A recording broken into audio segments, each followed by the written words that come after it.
We were playing Hollow Knight, celebrating 300 subscribers on YouTube, which I am so grateful for all of you subscribers on YouTube and all my followers on Twitch and the listeners and watchers over there. I am the watcher. So let's see. Oh, I don't have it.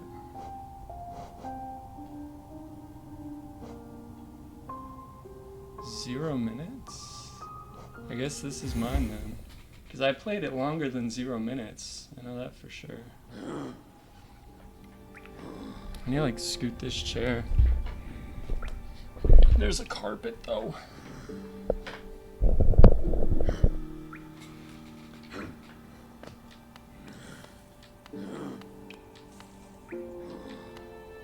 And it's like, I hop in and I'm like, wait, what was I doing?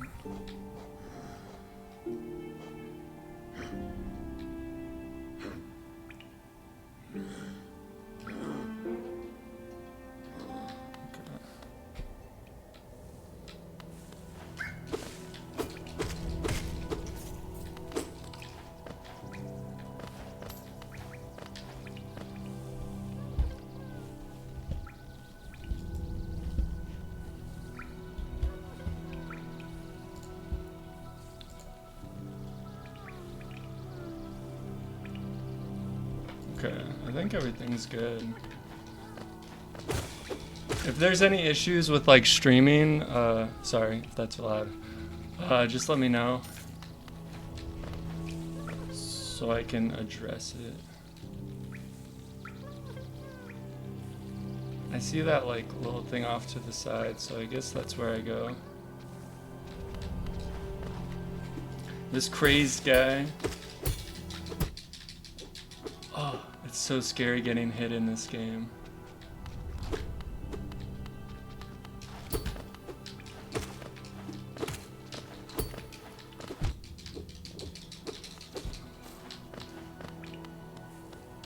So yeah, the stream is to celebrate 300 subscribers on YouTube, which is super exciting.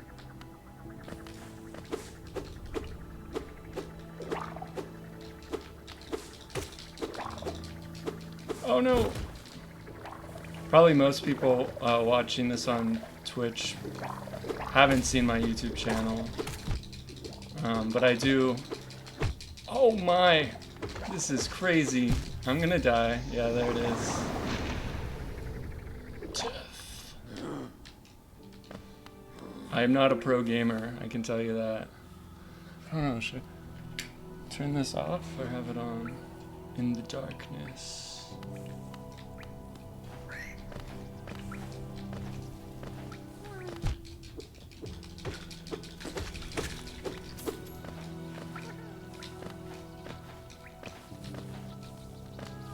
I'm an artist and writer, and I do an animator and do stuff related to that on my YouTube channel, like animation videos about movies, analyzing like trailers. Like I did something for the Super Mario movie, and for like Across the Spider-Verse.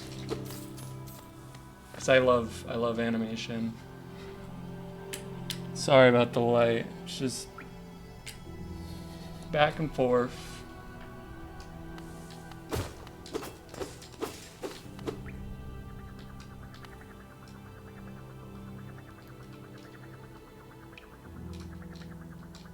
Okay, we need to plan this better. There's one guy. The music it plays when you find like your dead soul self is like so creepy.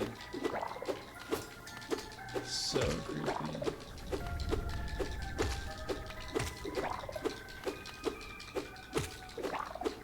I feel like this is just an endless thing.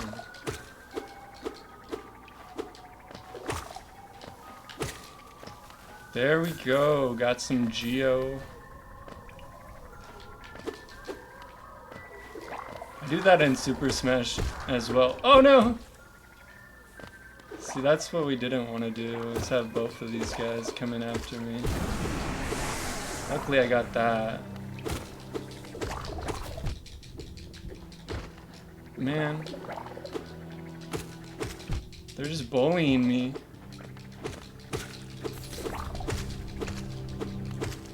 And I was like hesitant to stream this to my YouTube channel since I don't really do a lot of video game content over there.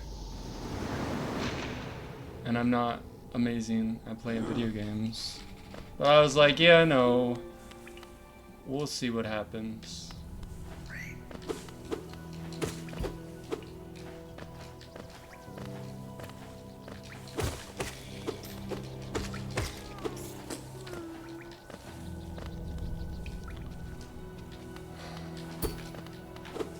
This is like deja vu, isn't it?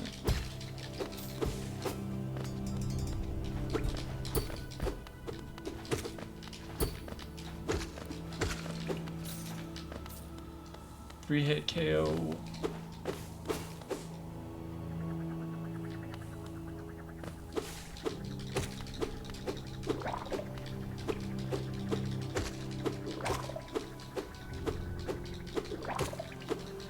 It's pretty cool, you know, like those things that you see where it's like,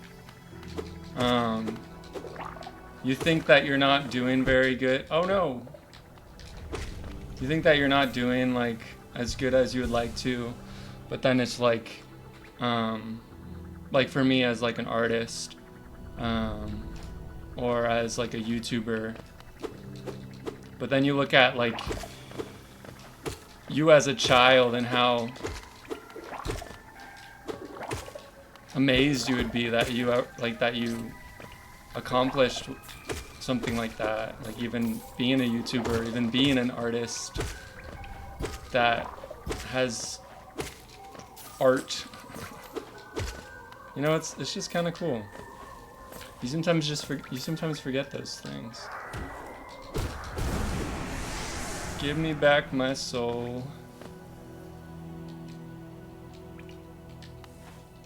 Okay, I think this is where we need to go. Oh yeah, there was a door with an open slot.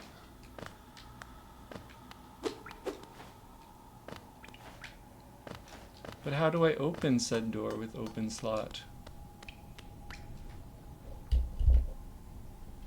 How?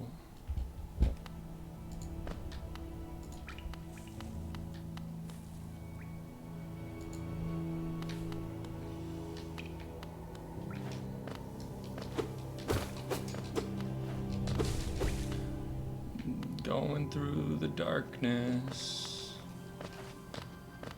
'Cause I already got this.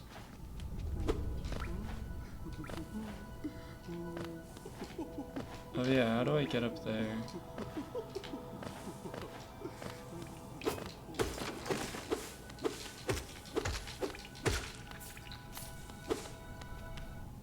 I don't think there's anyone in here.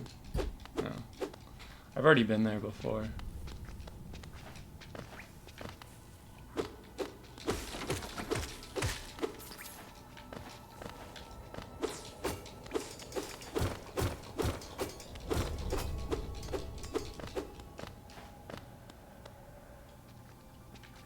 Yeah, but when I was younger, oh no.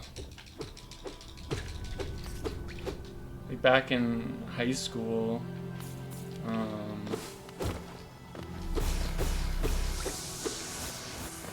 I had a YouTube channel with my brother and then a ton of friends. We were called the Tanuki Toad Team, and we made videos basically around like a lot of like Nintendo games.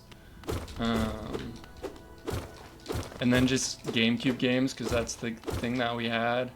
And we made all of our videos, well, not all of them. We started making them just like with a camera and like recording the screen, and then the camera picked up our audio too. There's all these things I don't know how to get to.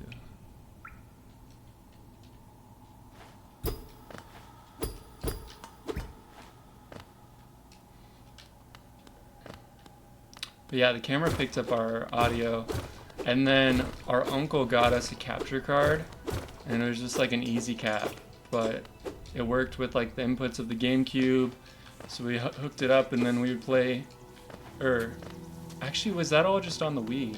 Yeah, we played like GameCube games on the Wii. Oh no! And we played, so all the games that we played were done through that. We played like Mario Kart, we did Mario Party, we had streams, we live streamed to Twitch. And that was one of the things I really enjoyed about live streaming, was doing like, how do I jump high? Kamehameha! Was doing like live streams during for like holidays and stuff. So like we had a Halloween. Oh, okay. We had like a Halloween live stream. So we played like Halloween themed games and had like Halloween themed graphics and stuff like that. And then we did like a Christmas stream, and it was just really cool, like being a part of something bigger than yourself, you know?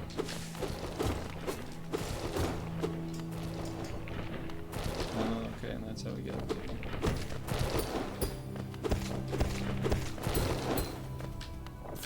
Oh no! Am I gonna be able to get all... Oh, that was not smart.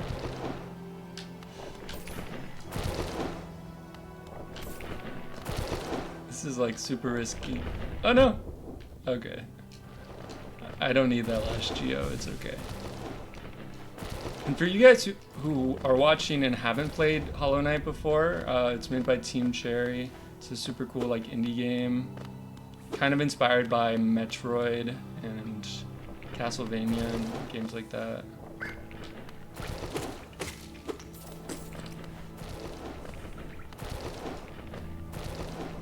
See, if I look at the map, there should be a way.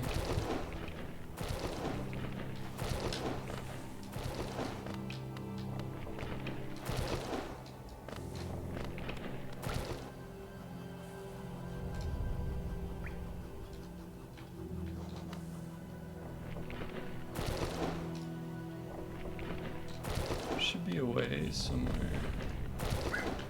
There's a will, there's a way. Hey, hey, hey. But yeah, it was, and then as with the YouTube channel, as we got older, people moved away, and it just sadly ended. But it's cool getting back into playing video games and streaming. I've thought about doing some art streams. I'm in an interesting place right now when it comes to my art, but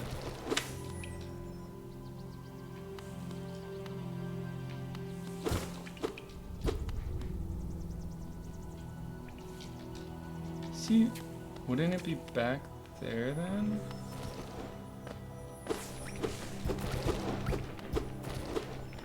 I don't know.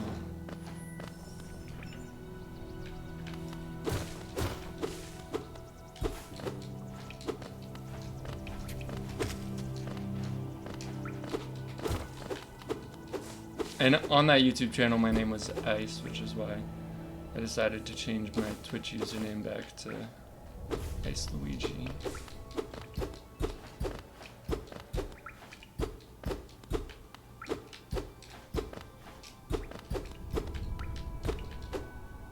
Is this it? Oh wait. It's to be something. Oh, but I can't jump long distances. Unless there's like a... Is there an item? Guess it's time to go back to town.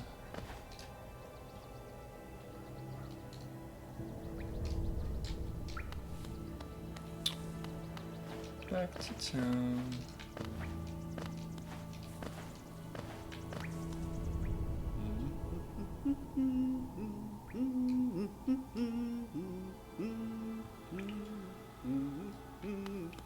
The guy that's... Oh, I just died.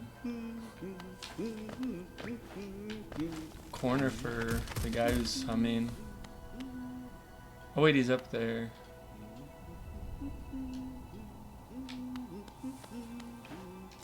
I just saw like a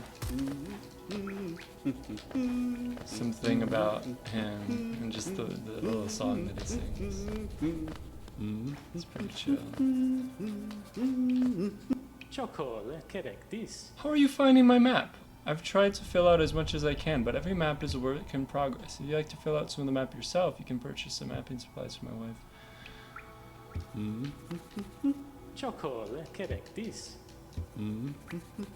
I like how they did the voice acting. I've already mentioned that before, but I think it's cool.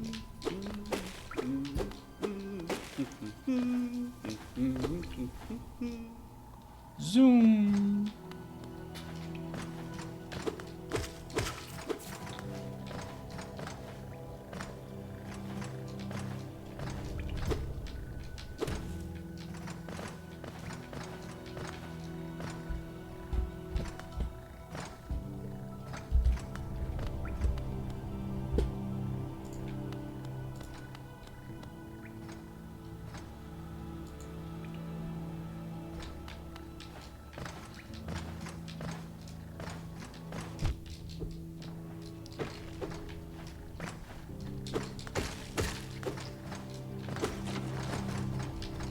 Oh man.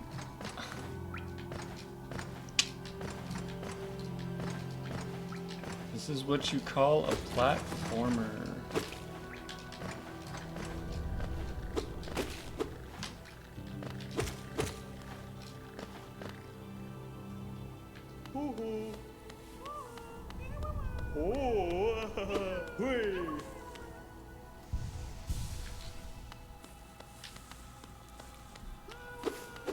Yeah, in Hollow Knight you kind of gather this energy that kind of looks like the milk up in the left. And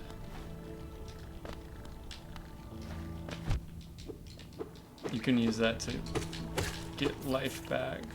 And you can buy stuff with Geo, which are those little like shell looking things. Okay, I'm going the right way. I feel like in real life I have a pretty good sense of direction, but in games it's just like it's rough.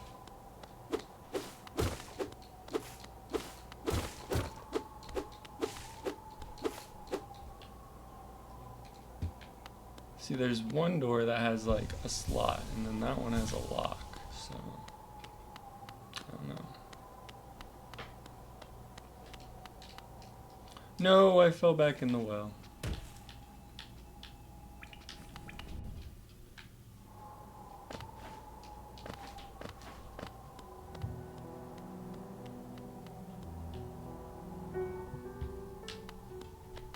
Oh, that's the station.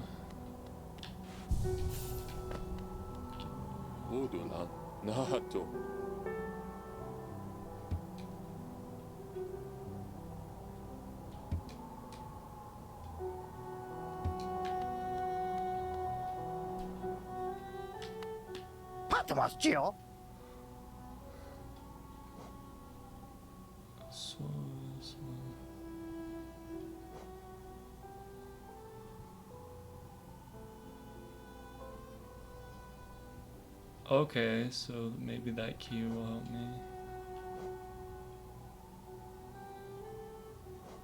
So I need 950 Geo.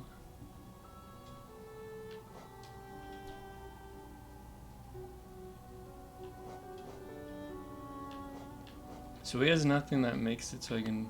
I'm playing this game kind of blind, so this is like a blind playthrough.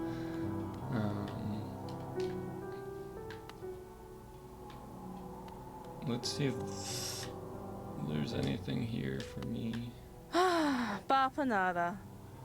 These pins will mark benches and other rest spots.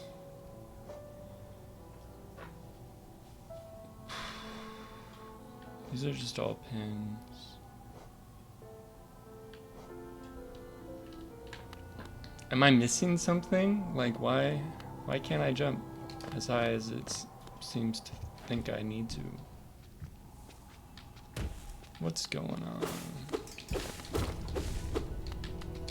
I guess we just need more Geo, so just go Geo farming.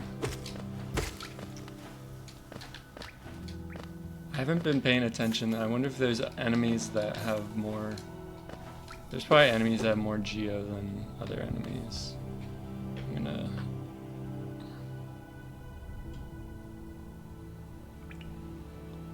Yeah, but this game is really cool. It's been really fun. I really enjoyed it.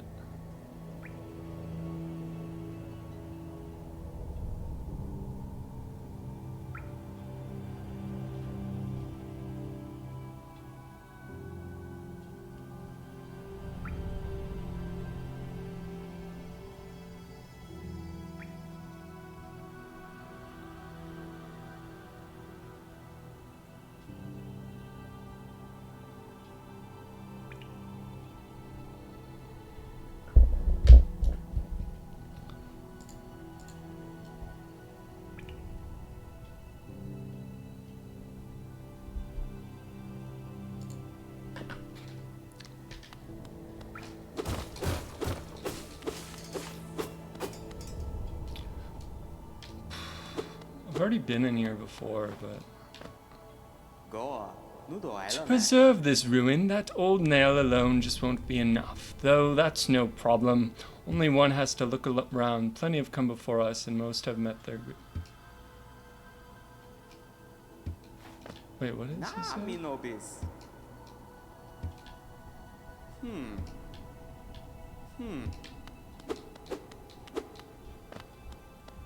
So I'm gonna find a better blade.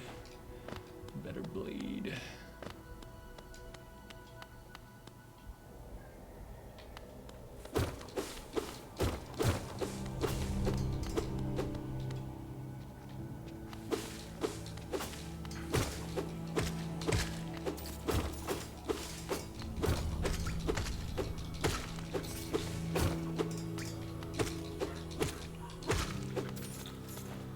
The dogs are barking. The ants go marching one by one, hurrah.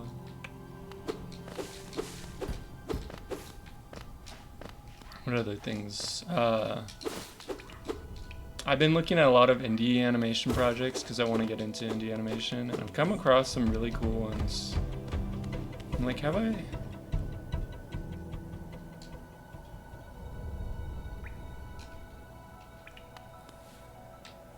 Having the map is very helpful.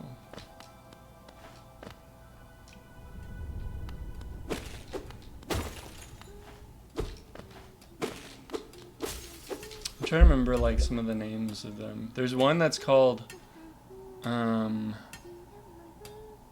it called?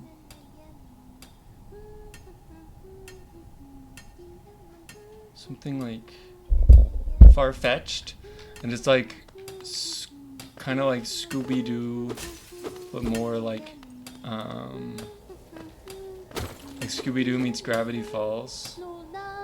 And they have like a little trailer thing for that, and it looks super cool. Like the character designs and just the animation. And seeing that was like, oh no! So sad.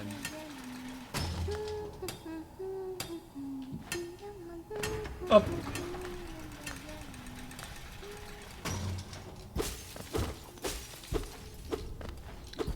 Since this place is colored differently, I would assume I can find something cool with it. Oh wait, yeah, it's this.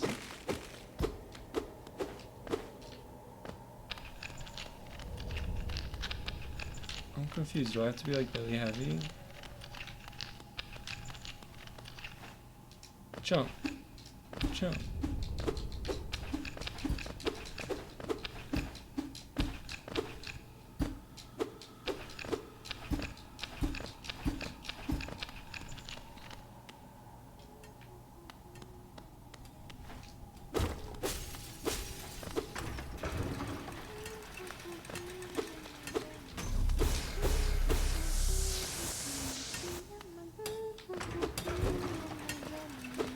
That key's a lot of geo.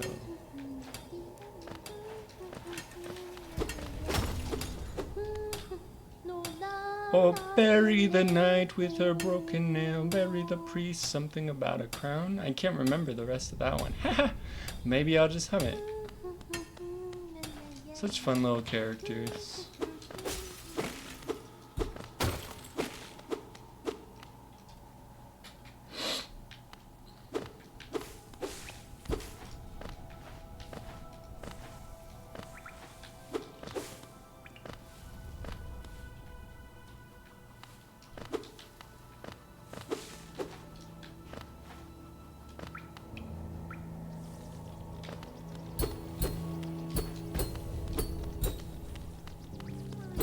Oh, what?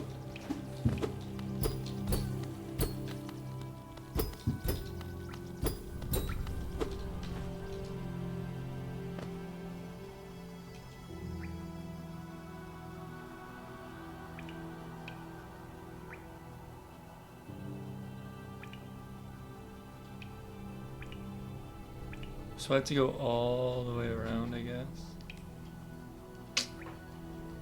Okay.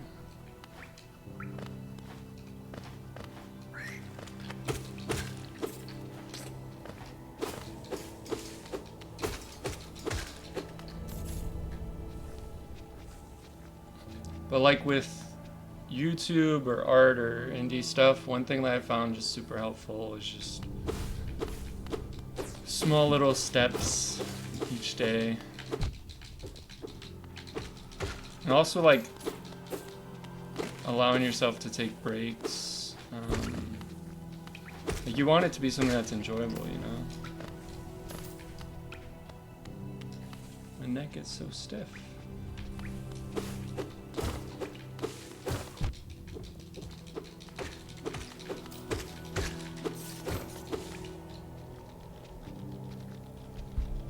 Just want to make sure.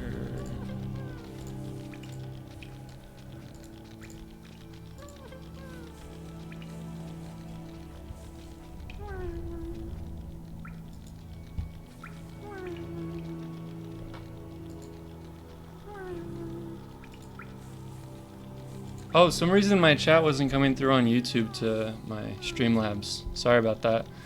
XX Clover, if you're still here. Hey!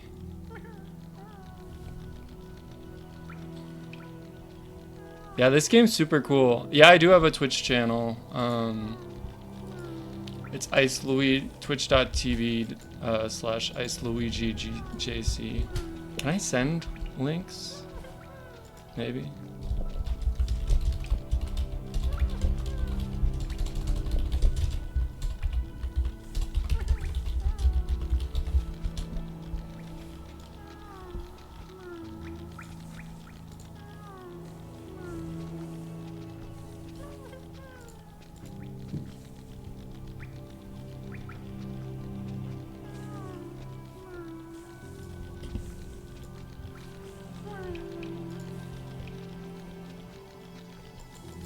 Oh no, where did the chat go? Yeah, sorry about that. I didn't realize I was missing chat stuff. Now the chat just disappeared.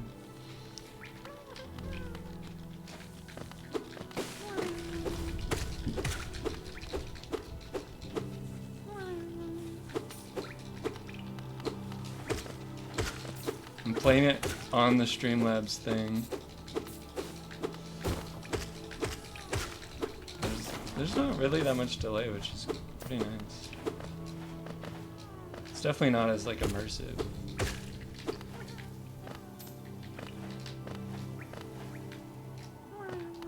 Oh yeah.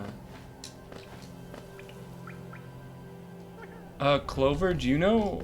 I don't know if you're still here, but if you are, oh man. If you've played this game, if you know how to, I don't know how to jump higher.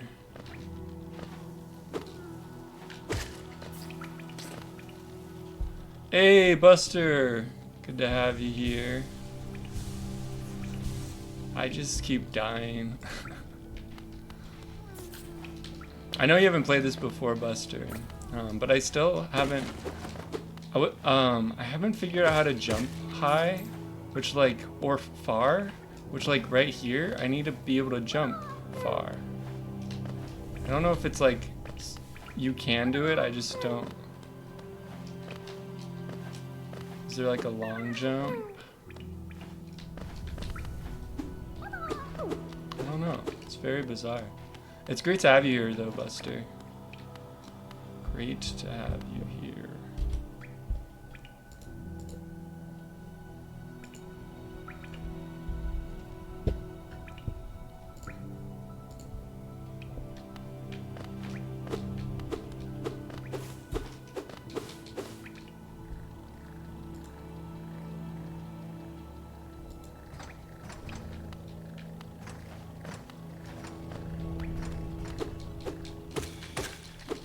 That's why you never made it out of G League. Yeah, I feel like I'm stuck. Yeah, I have no hops. Like what's going on? I need the hops. I need to jump.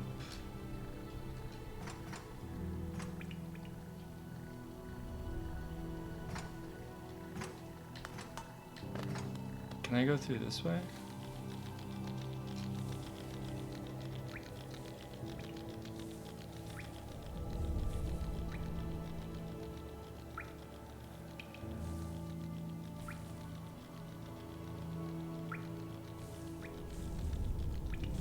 No, that's where I was before. Huh. I don't know if I can follow far distances. That guy might have just saved my life.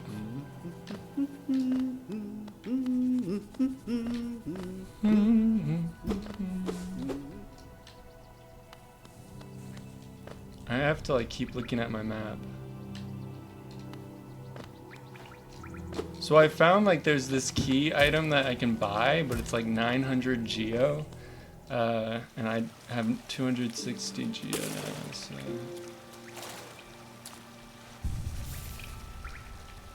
Definitely not 900.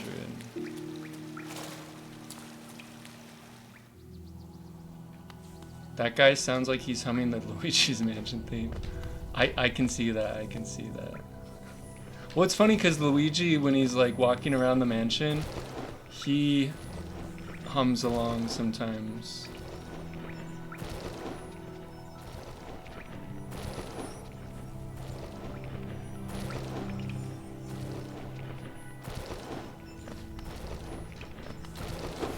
And he's like walking around with his flashlight.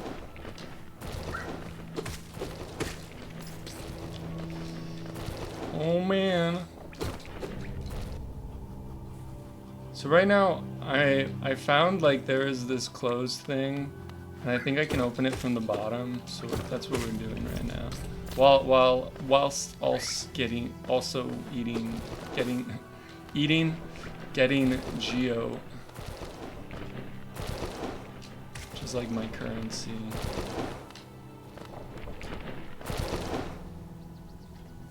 In this game.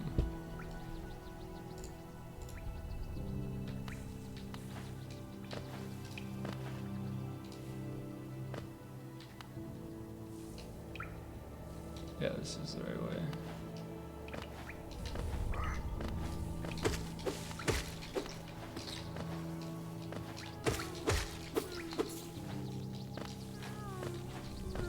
Yeah, so yeah, we're kind of doing this stream. Oh no! I was already planning to stream because I've been just trying it out, getting back into it. Help me to chill a little bit, maybe. Get some downtime. It worked! It opened the thing. I wonder if that opened any other things. That'd be nice. You know, like in games where it shows you like the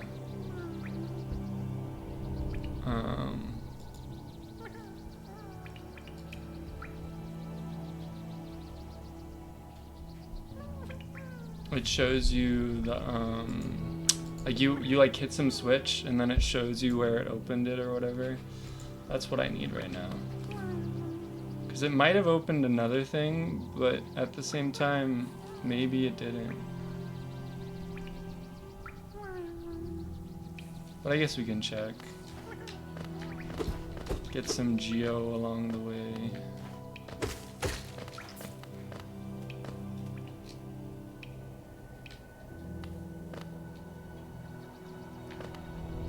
This place is like a labyrinth.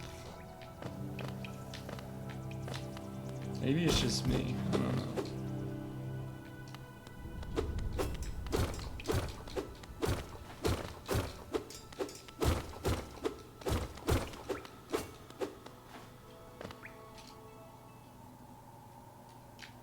See, this is the thing that I was saying it might have opened. No, it didn't. How am I supposed to get in there? Maybe from the other side? But how do I get to the other side? I don't know.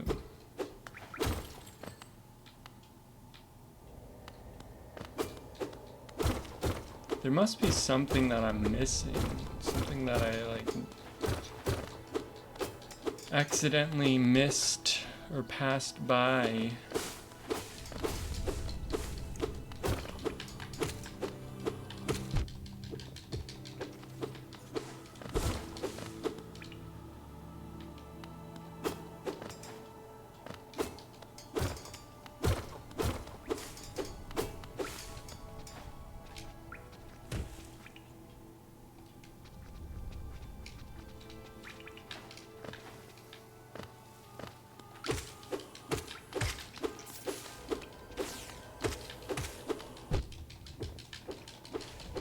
Yo, getting hit in this game is so scary.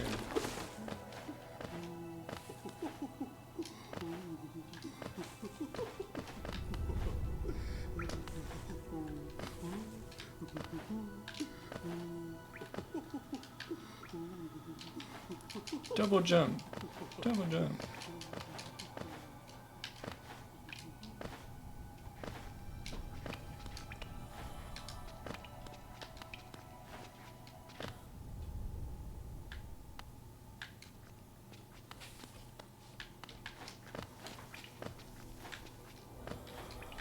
I don't know.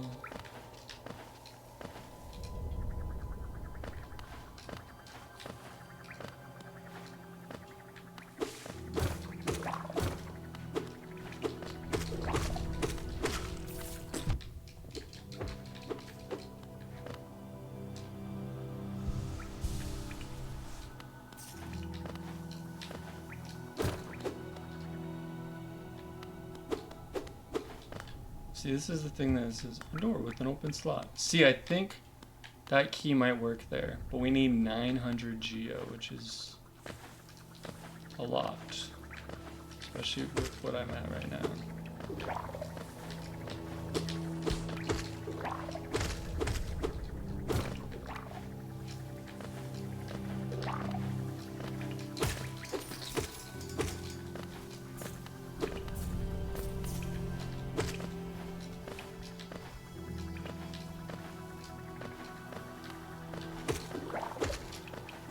But yeah, with like taking small steps with things,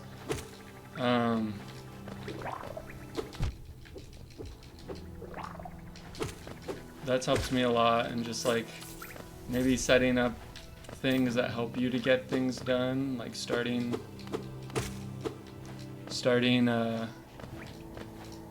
like if you want to work in Blender, just opening it up and start trying out some things, do some tutorials. Like I want to get back into game design, so I just today downloaded Game Maker, and the thing I was trying to remember, it's by Yo-Yo Games, and I totally remember that when I was a kid. I was like, Yo-Yo Games, interesting.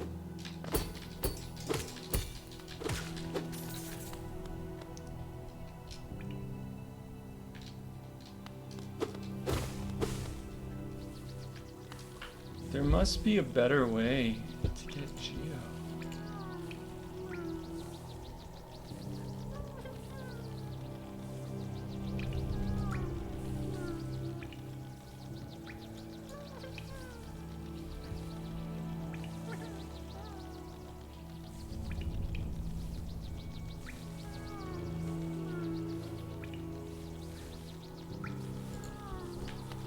I don't know.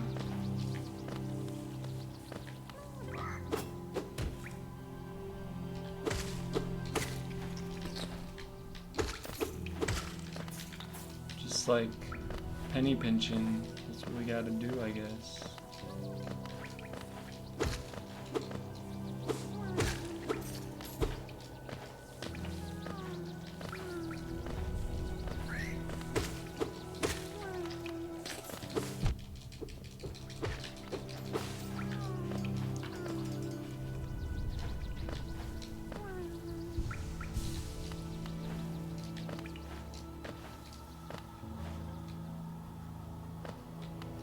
Huh. Wait, where is... Oh, what the... What the what?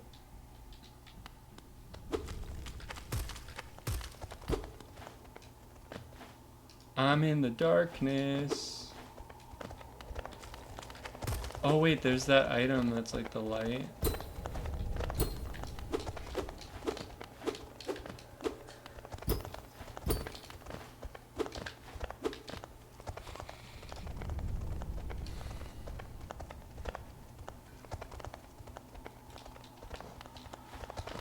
Maybe I need that.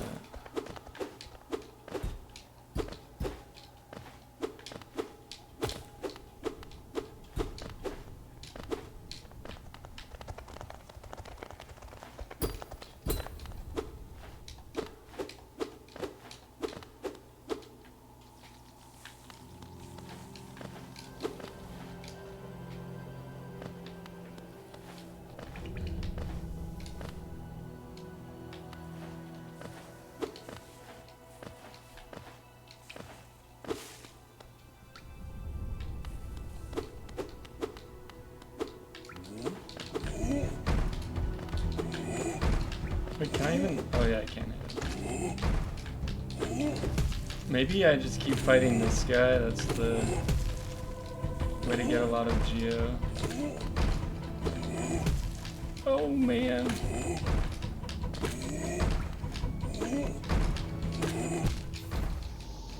Yo, this one hit KO.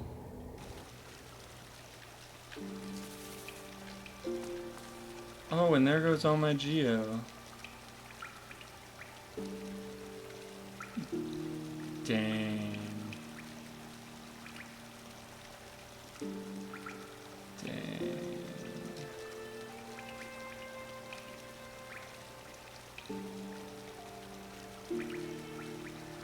That hurts.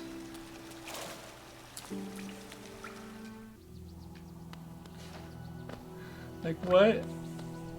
Oh man.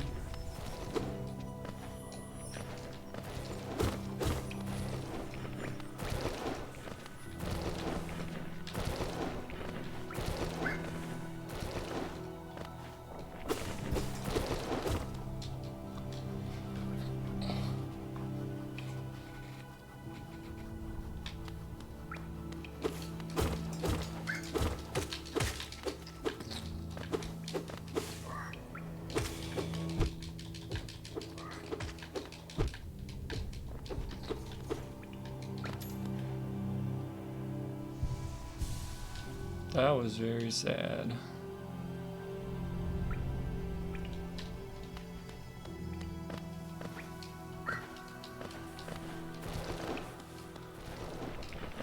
I'm just a lonely boy walking in the underground. Underground.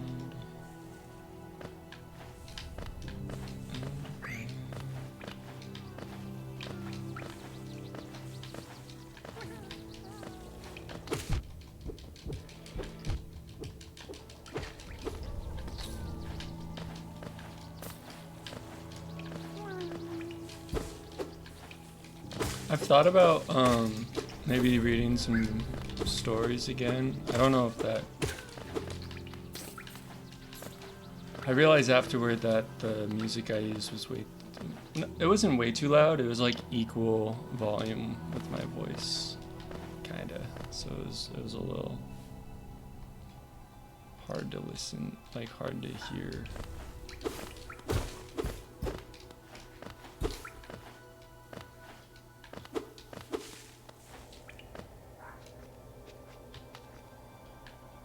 I've been here before. Yeah, I have. Need to get my soul back. My soul back. Look at that. It's just so scary.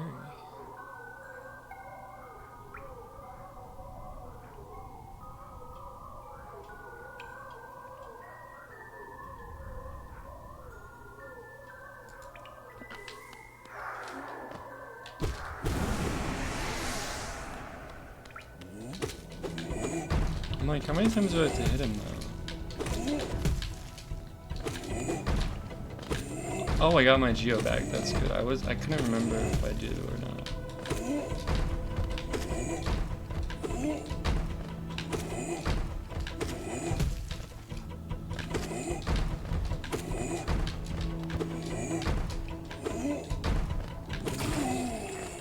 Yo, there we go. That was pretty good.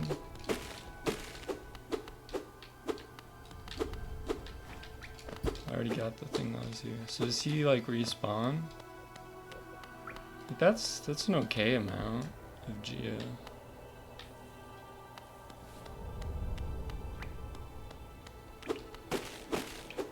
Huh. I wonder. Maybe he respawns like when I die or something.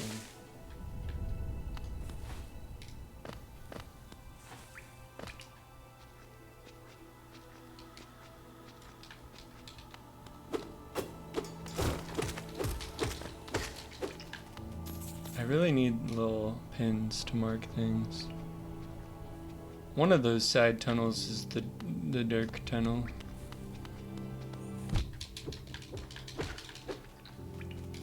See, I don't know if I should get... Sorry about it, I keep just opening up my map.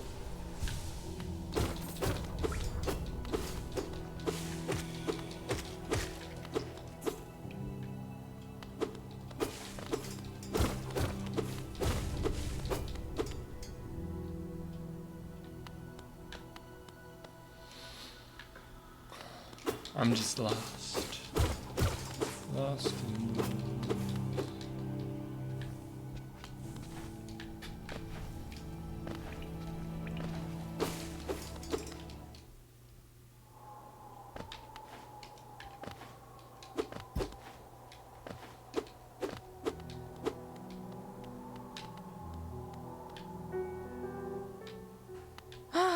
Bapanada.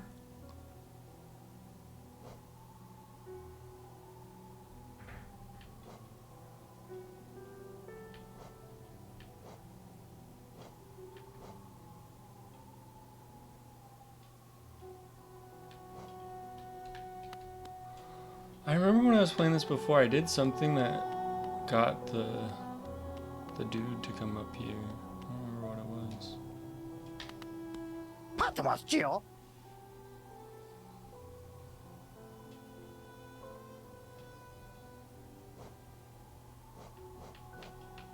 Oh wait, no, that Lumafly...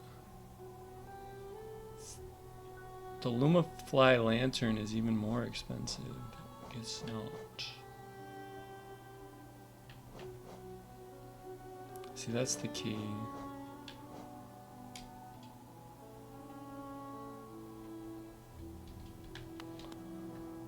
Man, that's kind of sad.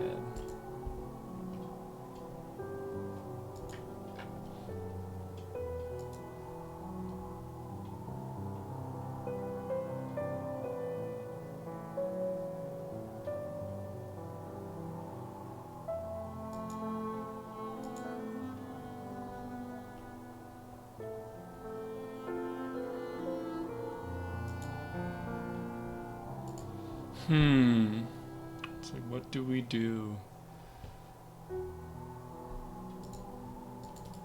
Might just like call it at that.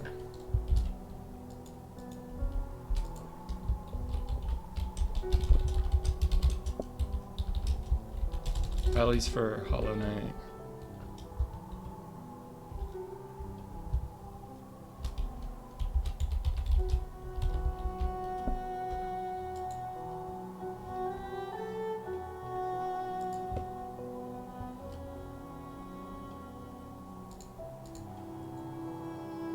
Because like that's a lot of Geo, and I don't like getting that all on stream would kind of be kind of boring, you know.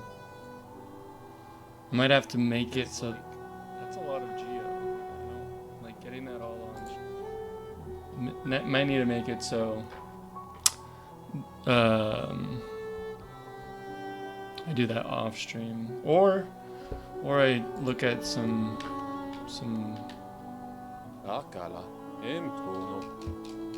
a video to help me get past where I'm at. Yeah, I don't know.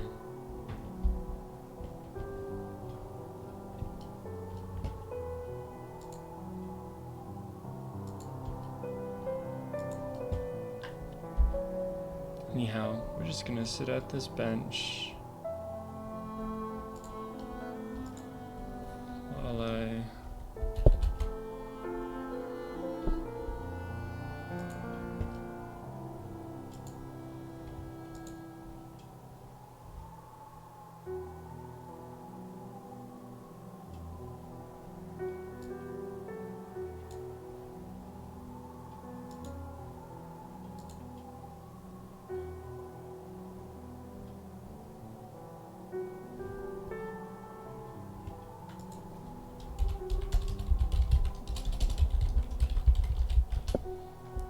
queue up what we're doing next.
Yeah, so we're gonna be reading a story. It's called Tanuki Hero. I just want to bring up some type of.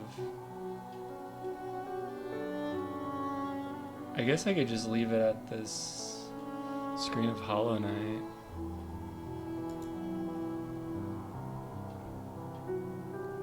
I was gonna try to find some cool graphic.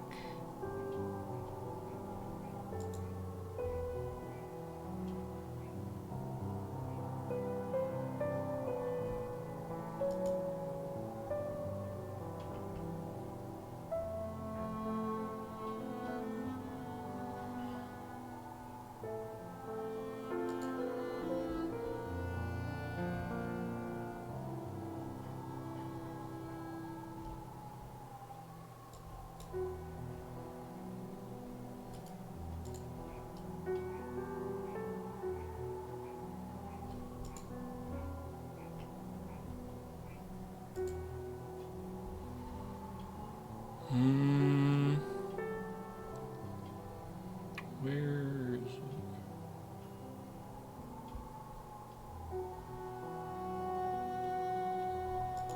I guess this could probably work, right?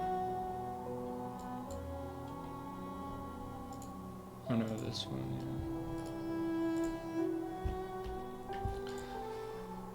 yeah. Okay. And then I need some.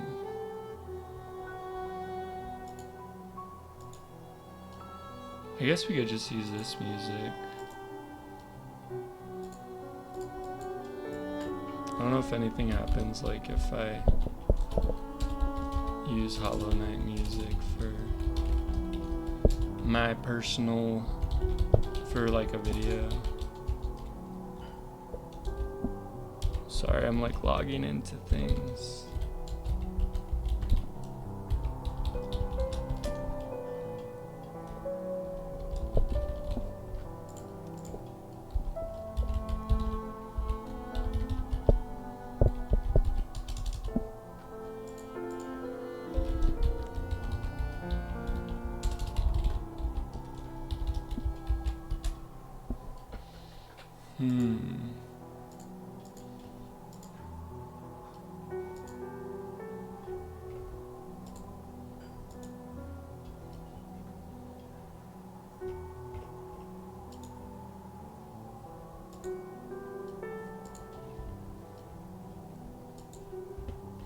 Let's see what's playing on here.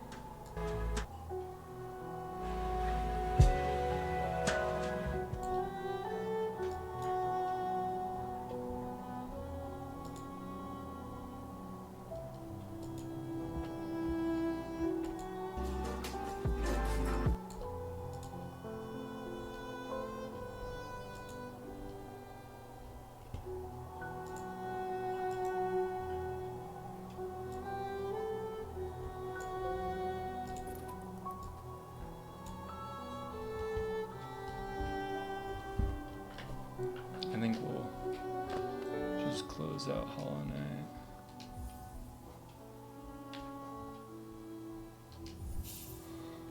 Okay.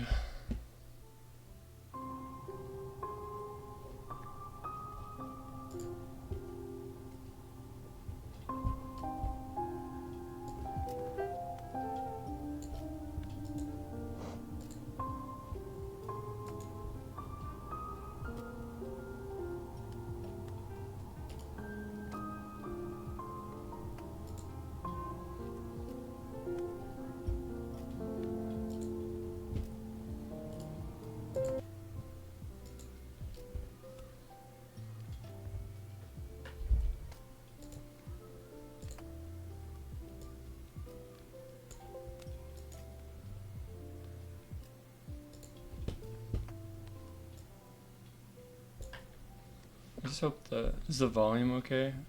Oh, Buster said, so are you gonna learn scripting with GameMaker? I'm not even sure if it still uses the old scripting language. I think it just uses normal programming languages now. That is a good question. Yeah, I guess I'm okay. I kind of just want to go and try it out, you know?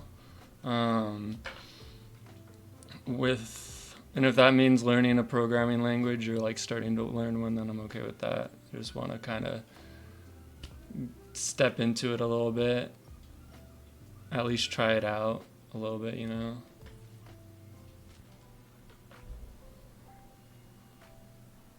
Okay, so chapter 1, this is the story. Tanuki Hero, chapter 1, The Return. The moonlight penetrated brightly into a lonely train station, casting long shadows across the cold, hard ground.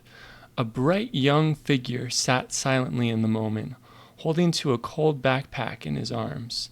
He closed his eyes as his messy strawberry hair blew across his face with a gentle breeze. The young boy was Toad. He sat accompanied by... Is the music playing? Yeah, I guess so. He sat accompanied by a large backpack with a plushie sitting on top, a suitcase covered in stickers upright on the ground, and his coat draped over the bench. He breathed in deeply as light flooded the scene and the train pulled into station. Toad now sat on the warm train, though not warm in a comforting way, more in a sickly, moist warmth kind of way. He was on his way to visit his longtime friends that he hadn't seen in a while, quite a while. He looked out the window longingly for the times of the past. His brother would be there too, Ice, It's been a long while since he last saw him. How long had it been? Toad wondered. He couldn't remember. As the train pulled into the city, the scenery abruptly changed from desolate valleys to bright lights, neon signs, and steam shooting up from various places around him. Toad's eyes became heavy as he drifted away momentarily into a daydream. He was surrounded by his friends again, but all of them much younger. He was younger too, his head up against something. He reached behind and felt the familiar couch cushion supporting him. He was sitting on the floor, up against the futon, signature in long night couch gaming sessions. The games had just finished. One of his friends stood tall on top of the futon, his dark curly hair covering his eyes. Mephiles. He reached to a plate of desserts below as he looked Toad in the eyes and shouted as if in a battle cry, "Chaos Swiss roll!" Meph launched an oversized cinnamon roll into Toad's face. Toad was sent abruptly back to his surroundings on the dismal train. He raised his hand up as the snack cart passed by and spoke up. "One cinnamon roll, please. The biggest you've got." The early morning shone in through the window. People ran frantically around the loft, tidying things up as they went. "Come on, everyone! We gotta get everything ready!" Ice shouted. He held to the banister in one hand and to a Guitar Hero guitar in the other, looking for a place to put it as he shouted up the stairs to the highest level. Ice had slightly styled hair with a large scarf around his neck due to him being seemingly always cold.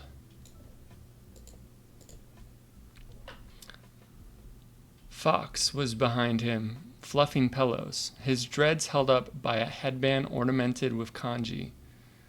Ice thought out loud, "Toad is coming back today. Everything has to be perfect."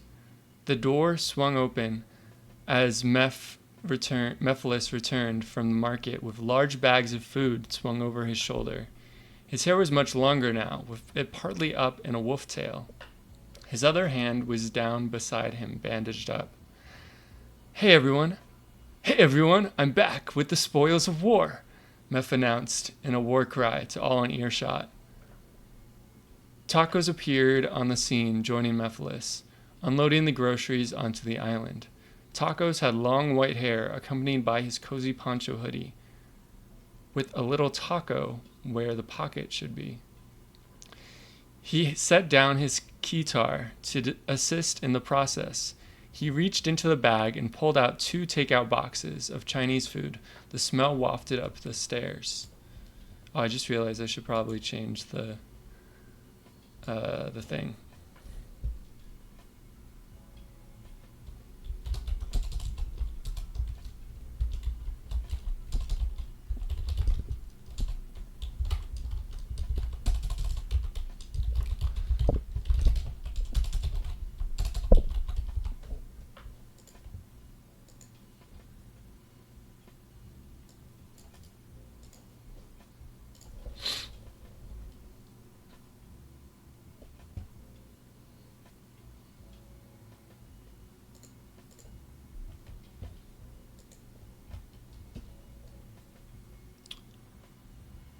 I don't know, this music's like not amazing.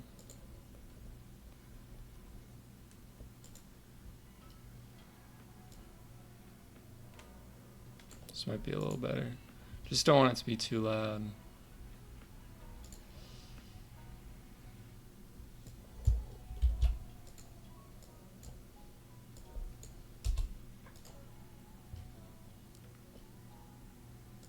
Just wanna...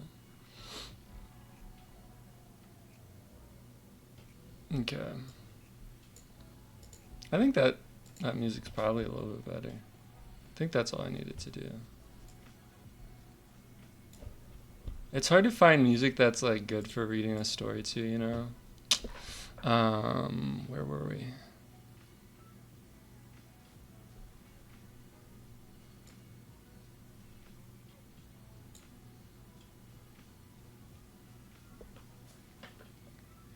Oh yeah, he reached into the bag and pulled out 2 takeout boxes of Chinese food. The smell wafted up the stairs. This was much more effective in getting everyone to come to attention. 2 more of the friends came down the stairs. One was Minnie, with light blonde hair under his favorite beanie.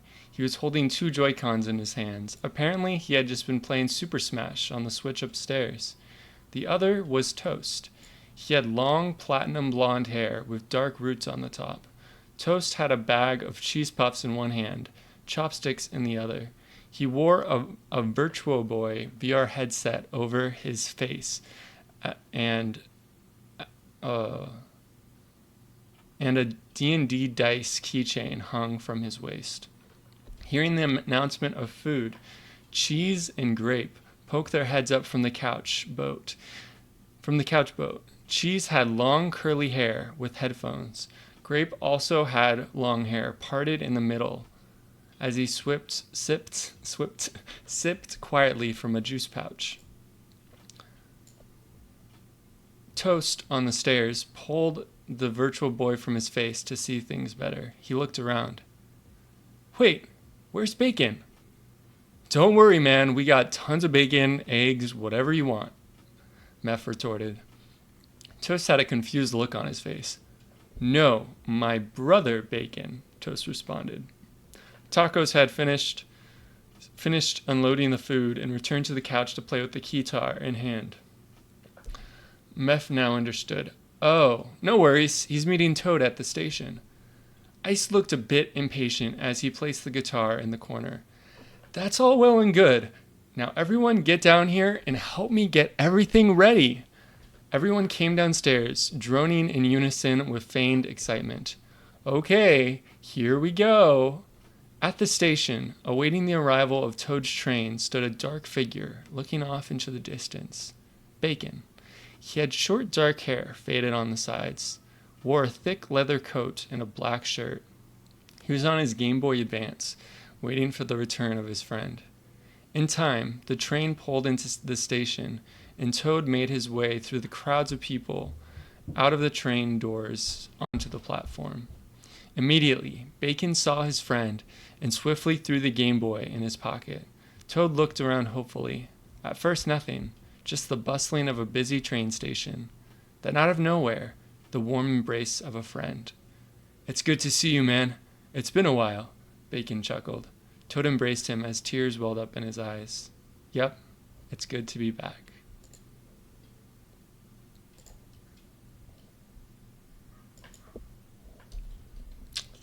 Yeah, there's the story.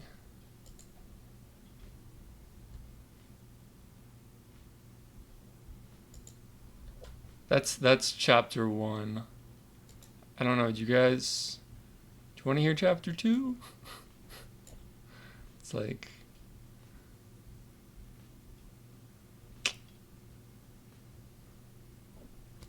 I'll think about it. But while I'm thinking about it, if you're looking at this art, this illustration, I can remove my... This illustration I did is of the characters. Will it pick up my mouse? Yeah. So, this is Mephiles. This is Toad. This is Minnie. This is Bacon. This is Grape. This is Fox. This is Ice. This is Toast. This is Tacos. And this is Cheese. So I made these character designs before writing this story. I think, at least like with hair colors and stuff like that. Those kind of came later. So some of them are a little bit different. Yeah, it was an illustration I did when I was in university. I was studying in college, studying art, and we needed to do an illustration with like 20 characters or 30 characters. So there were more characters. They were just kind of random characters. I had no face in that illustration. But yeah, it was pretty fun. And I took it as an opportunity to draw the so Mephiles, Toad, and Minnie and Ice were all drawn already by my friend Mephiles. So the characters, these were like the characters from the YouTube channel that we had, and it was really cool to just see it all come together. And so those characters were designed by him. All the other characters I designed, looking at kind of he draws kind of like in like an anime manga style, so I kind of went off of that and did my own thing, and that was really fun. Just I drew out the characters kind of small and then worked from there, and it was really cool just figuring out their styles, and especially the like the goggles, like the VR goggles on Toast. That was really cool to figure out. Yeah, this guy. But yeah, it was really cool. And then Bacon with like, because his name was Bacon Slug, kind of like Metal Slug. So I was thinking like, kind of like army, like the I don't know what they call those, like shoulder bands or ribbons or something like that. So that was really cool. And then for Mephiles, the guy in the middle in the blue, he has that Nintendo Power Glove. And I thought that would be really cool to have, kind of like Iron Man or like the Infinity Gauntlet, or what was the other thing that it was kind of similar to? There's a thing in, what is it called? Legend of Korra, and Asami, she gets like this like shocking gauntlet thing. So yeah, so everyone, they fight against tons of demons and stuff. I made a video. That's where this little looping thing comes from. I made a video about it, and they each have different powers and stuff. So like, Ice has a Guitar Hero guitar that he plays kind of like a bard, and as he plays the notes, like the riffs and stuff, they like splash against the demons and these like boss fights that they're fighting. And then Toast, he got like the VR goggles so he can see like the health level of like the bosses. He's kind of like what is it called, Tattle in like Paper Mario. And he also has a D&D dice, and that comes in later. And then Tacos has a keytar, and Buster said, so basically Sonic Underground. Yes, yes, I love how you made that reference, because I used to watch Sonic Underground, and I was a huge fan of Manic. He's like Sonic's brother. He's green. And they like, do they all play instruments? But yeah, I think he plays like the electric guitar, maybe drums as well. And yes, basically Sonic Underground. And then Toad has has a Game Boy that kind of acts like a Tamagotchi. Yes, Buster just said, bro, that theme song is such a bop. That is so true. It's like, because it tells you like the whole story. It's like, give up your Sonic Underground, Sonic Underground. It's like so good. Toad has kind of like a Tamagotchi Pokeball type thing, so he can summon stuff from his Game Boy. Mini Beast. So all of them were supposed to be nostalgic things. This is the one that might change. Mini Beast, when I drew him, he's the guy with the two Joy-Cons, the plus and minus. They're like positive and negative energies or polarities or whatever. So like they're kind of like lightsabers, but they're like little blades. So he kind of like runs with them and stuff like that. And they can change into different things, because Mini Beast used to really love, I think he still does, likes Minecraft. So maybe can turn his like like the ice picks, like climbing up things. I think that would be really cool. And then Grape, he's Taco's brother, and his magical item, I guess, is like juice boxes, and kind of like those, I don't remember the name of them. I thought they were called Kool-Aid Jammers, but I don't think they actually were, but they're like the little twist top things. And then he uses those as like grenades and stuff like that, because they were enchanted or kind of affected by something, which I might talk about. And then Bacon's, wait, no, yeah. I'm trying to remember if I had one for cheese. And I'm still trying to figure out some of the other ones. Like Fox's, he really loved PlayStation, and he had a PlayStation Portable. So I've been trying to figure out things with that.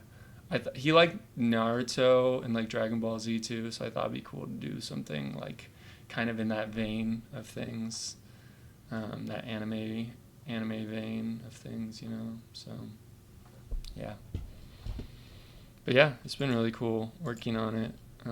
I guess we can read chapter 2 if no one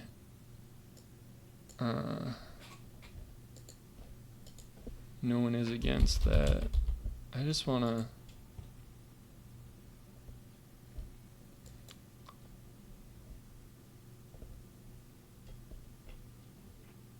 so I was like streaming to YouTube too, just trying it out, and someone was commenting, but I didn't see their comments, so I feel bad about that.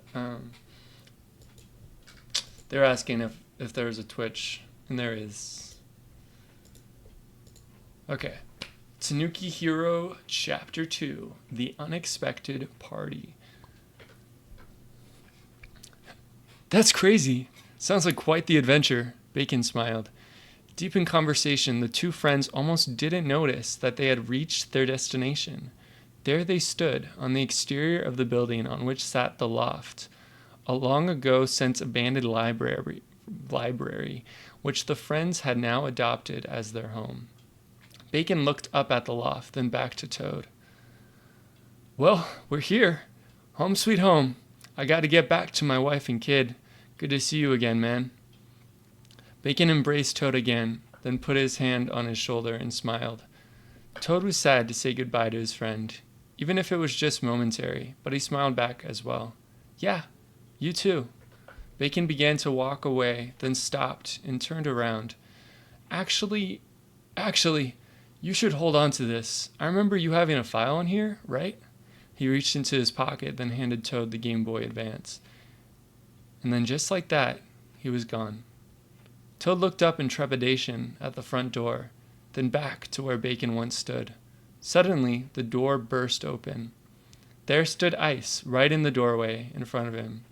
Before Toad knew it, Ice gave him a warm embrace.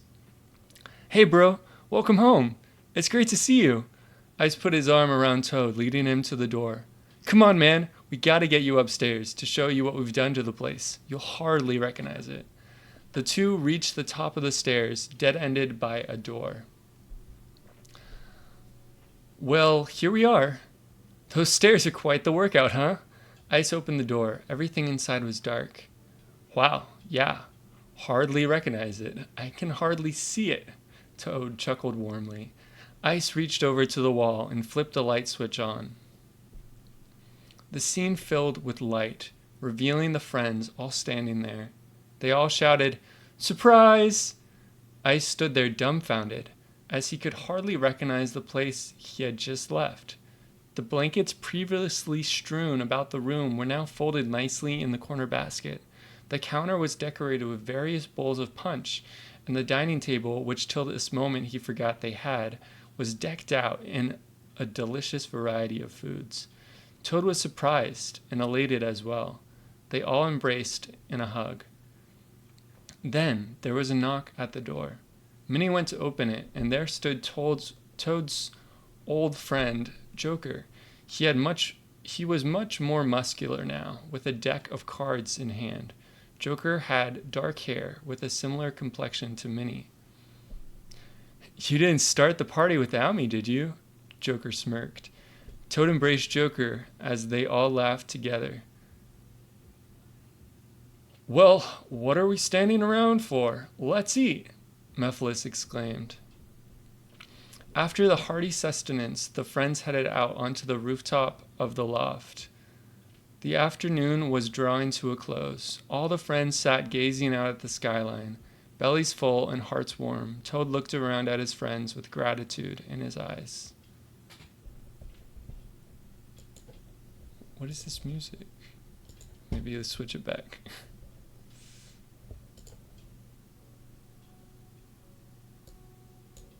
Yeah, that would have been much better. Oh, maybe not. I don't know. Whatever. We'll see.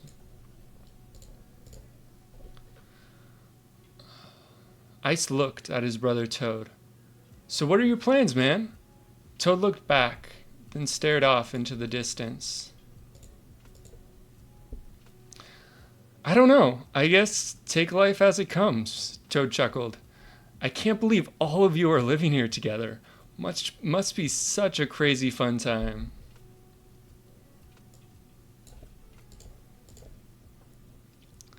Tosh chimed in. Don't worry, man. We won't take it easy on you. You'll be getting the crazy full force. All the friends laughed in agreement. Toad looked around, realizing that one of the friends had disappeared. Wait, where's Meph? But it was too late. Meph was standing above them, further up the roof. As he shouted below, It's over, Anakin! I have the high ground! Chaos! Swiss! Roll! Meph rained down a barrage of cinnamon buns upon the friends. Suddenly, the power across the city went out. What's going on? Fox shouted. All friends all looked up, just as bright neon light shot across the sky. Little sparks of light of different colors. It fell down towards their building, illuminating the dark surroundings. The city then returned to normal as power returned to the buildings around them. Taco was the first to respond.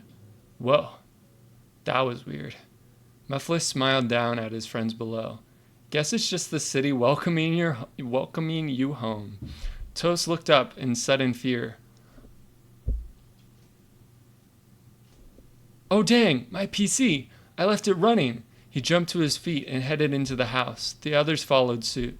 The loft was dark, except for glows of light coming from various places in the room. Each object was glowing at a different frequency and a different color. On the main floor, the guitar, keytar, and Joy-Cons were all glowing with an eerie, pulsating light. Later, Toast returned from upstairs. All good, guys. My PC is fine. The Virtual Boy is a bit weird, though. He held up the VR headset, which now is also glowing. The friends looked around dumbfounded. And check this out! Toast reached into his pocket and pulled out his D20. It was now also pulsating with that self-same glow of light. Toad instinctively reached into his pocket and pulled out Bacon's GBA, now glowing. This is quite irregular. Guess all that tech got affected somehow, Tacos regarded. I'm not too sure, Tacos. Check it out, Cheese responded. They all looked over where Cheese and Grape were standing, with a Costco-sized pack of Kool-Aid jammers now glowing as well. Yeah, not just tech, man. Joker held up his deck of cards, glowing mysteriously. Pretty cool effect, though. Joker smiled. Meph returned from around the corner with his prized Nintendo Power Glove that his dad had given him in his hands, also glowing. The friends, each intrigued by the glowing, picked up the objects one by one, examining them. Wow, things have sure changed. What is this, guys? Some type of new tech? Toad questioned. The friends looked around silently in confusion. Toast was the first to respond. Nah, man, we ain't sure what this is. Just then the lights flickered, and a dark entity appeared before them. It approached slowly, closer and closer. Ice was now visibly concerned. Guys, what's going on? What are we supposed to do? The friends each stood back against the wall, holding the glowing objects. Well, these are glowing. I guess they must do something cool, Toad chuckled. Meph stood at the head of them as he placed the power glove on his bandaged hand. Yup, let's put this to the test. He pumps his fist in preparation. The friends looked around each other and nodded in agreement. Meph led the charge. Chaos, Swiss roll! That's the end of chapter 2. I realized that, like, with all the characters, it's hard to differentiate their voices because I'd never really thought about what their voices would sound like in my voice. But yeah, I digress.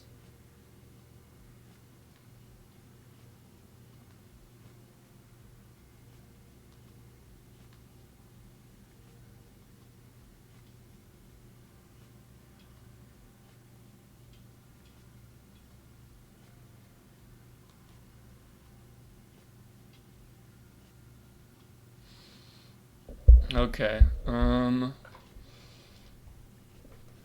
Buster said, "Chaos Swiss roll." Yeah, that was something that Mephiles used to say all the time during streams, and I think it was like a meme or some Vine or some video at some point. But it became like so connected to our channel and stuff that when I was in college, I had this pillow made just to remind me of it. Chaos Swiss roll.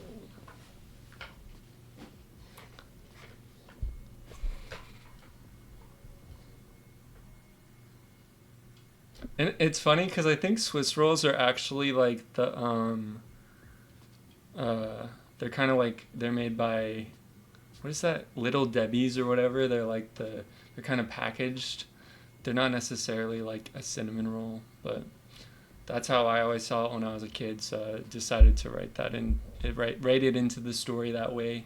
It's cinnamon roll adjacent, you know, or like sweet roll adjacent.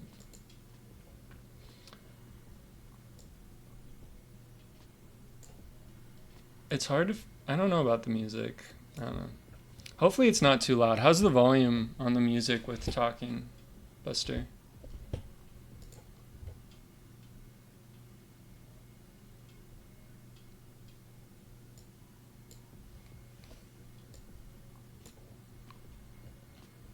And like the story is supposed to kind of take place in like cyberpunk kinda, but more like retro. I found a word that kind of matched that. Like vaporwave. Like the story, I want to have some reference to Blockbuster and stuff. Lots of like early 2000s, 90s stuff.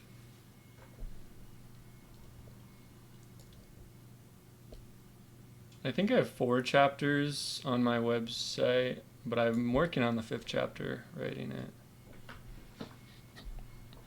Okay, we are going to read chapter 3, When Death Knocks. There was a hollow knock from the front door. Who could be here at this hour? Bacon wondered out loud as he made his way downstairs. Bacon slowly opened the door, revealing the milkman standing there apologetically. "Oh, it's you, Wilbur. How goes it?" Bacon smiled. Wilbur stood. You don't hear the music? Your volume's a bit low, though. Oh, okay. I can probably turn it up a little bit then. I have it down really low. So it makes sense. Maybe it's best. I don't know. Let's see. Thanks for that.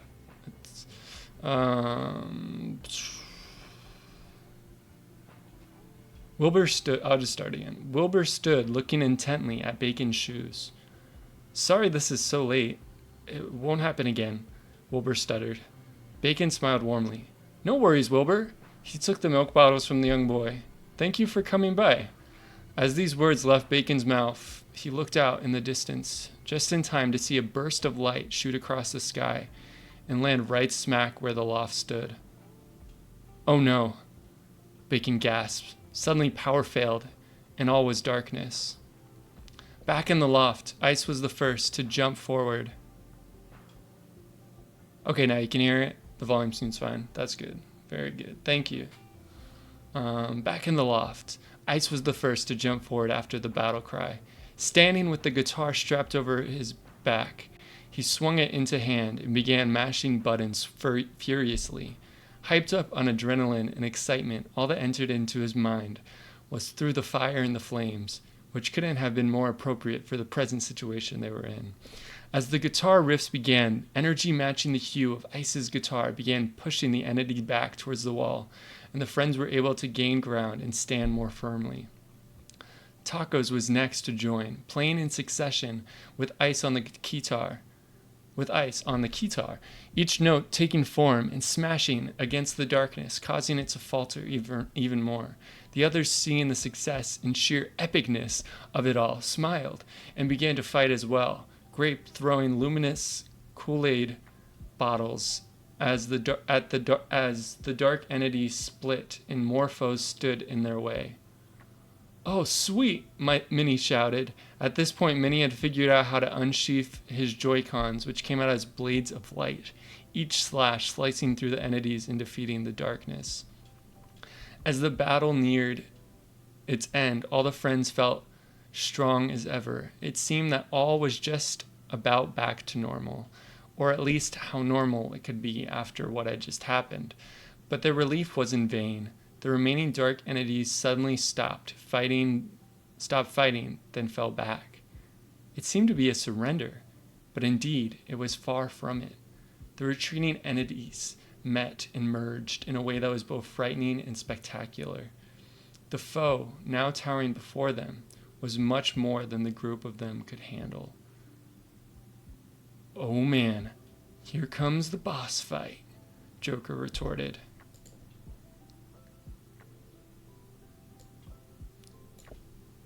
Chapter 4, The Beast Before Them. The light of the moon once more shone, but now dimly, into the loft. All was in disarray. The wondrous spread of food now covered the floors and walls, which in the darkness of night looked quite grotesque. Though no one noticed the mess, all attention was on the monstrous dark entity, hovering in menace above the group of friends.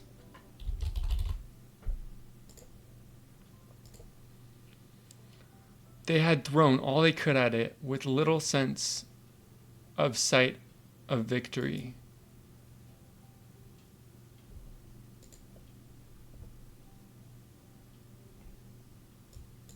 Or sight.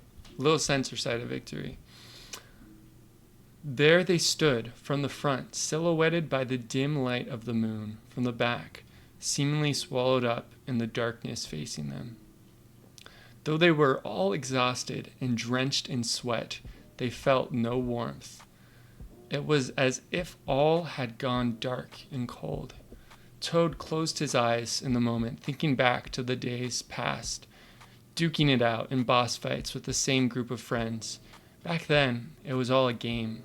It was simple enough to turn off the console and return to normal life. But now, seemingly, this was normal life. As normal as who knows how tall demon of darkness standing in your family room could be anyway. They had fought hard, but now all had gone eerily silent.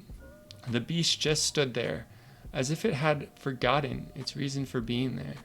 The friends all remained silent as well, hoping to not set off or trigger the intruder in any way. Toast broke the silence, pushing up his VR visor, though while still holding fast to his D20, lest the monster strike. "So, what's the plan? We just gonna sit here till it takes us out like a Happy Meal?" Toad is brought back to the present moment and shudders with the dark entity looming before him. The entity breathed slowly, deeply, each breath filling the room with cold. Ice, who kept his eyes set on the beast, his guitar resting on his back, breathed in slowly, in a whisper. "We need some way to send it back to wherever it came from, or at least get it away from where it can do any harm." Meph exhaled in exhaustion. "Yeah, 'cause there ain't no way we're taking this behemoth out." Fox was next to join the rousing discussion whilst watching the certain death that loomed before them. "But how do we pacify this thing, or even move it anywhere?" All were silent, and the end seemed imminent. Meanwhile, I need like some more intense music. It's like chill vibes with like this like kind of like intense. Let's see if I can find like some.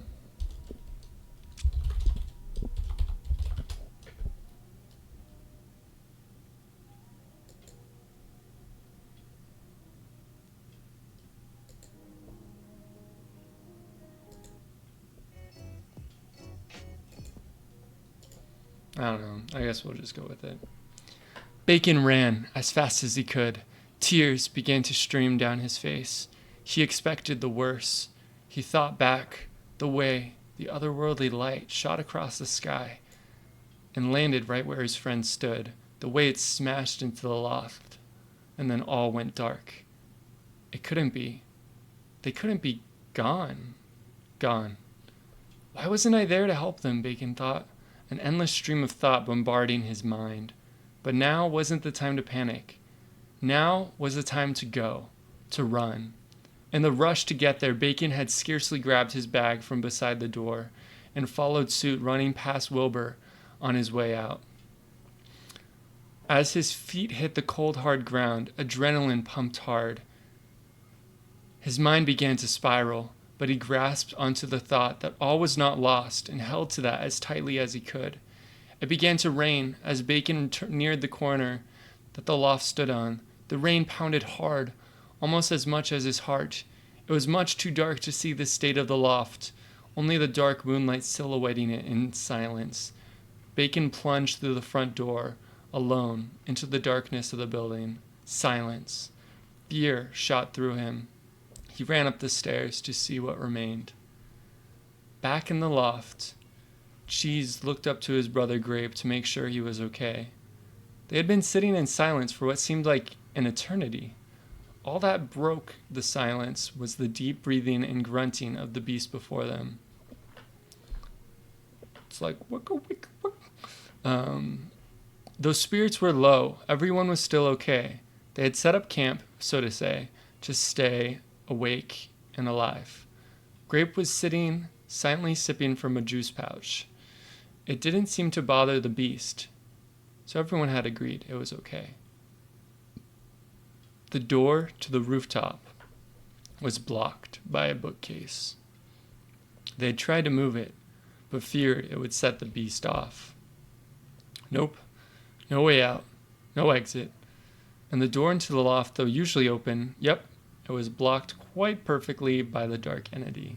Cheese sighed in frustration. No way out. That's what we got so far for Tanuki Hero. Chapter 4.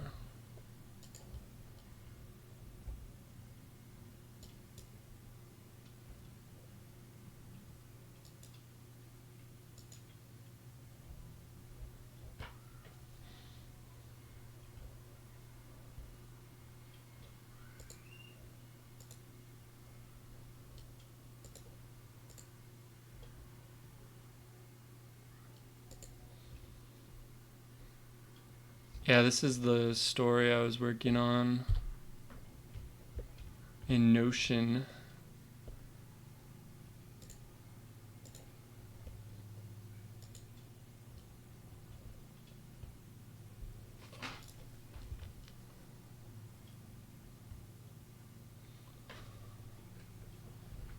I was trying to think of like something that could stand in for another baking system. I know this is like a totally different conversation, but so like one of the witches bakes sweets and cinnamon rolls and like just like sweet things. Another one bakes like, I was thinking maybe bakes just like straight bread. But like what other things were like around in medieval times? I guess I could just put for now one witch bakes like flatbreads, like pita and naan think that's how you spell non, maybe.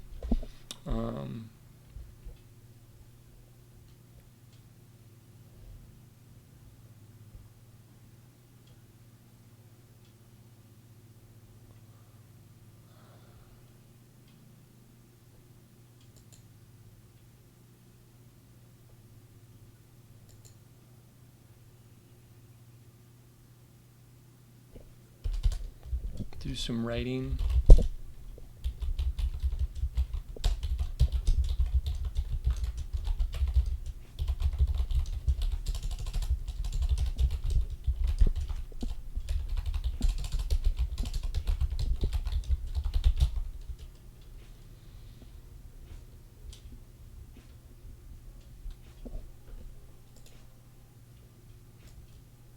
Sneaky Grammarly. Buster said Wizards of the Coast. They're the ones that made like Magic the Gathering, right? And maybe some stuff for Dungeons and Dragons.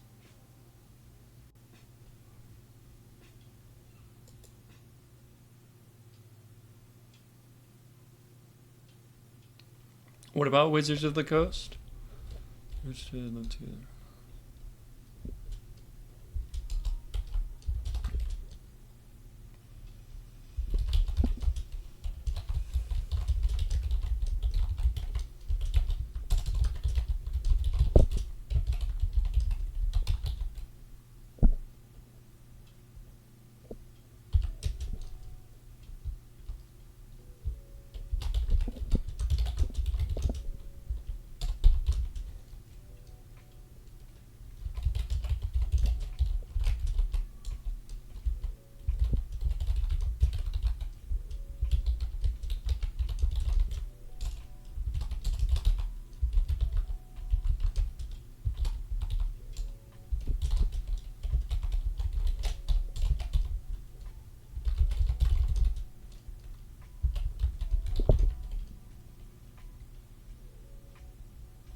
Can I like turn off Grammarly?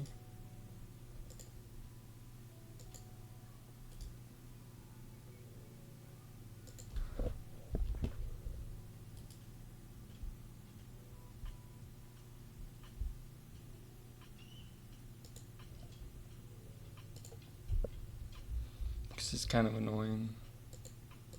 It's kind of nice to get the things that like that Notion already does, like for misspelling things, but oh, wolfberries.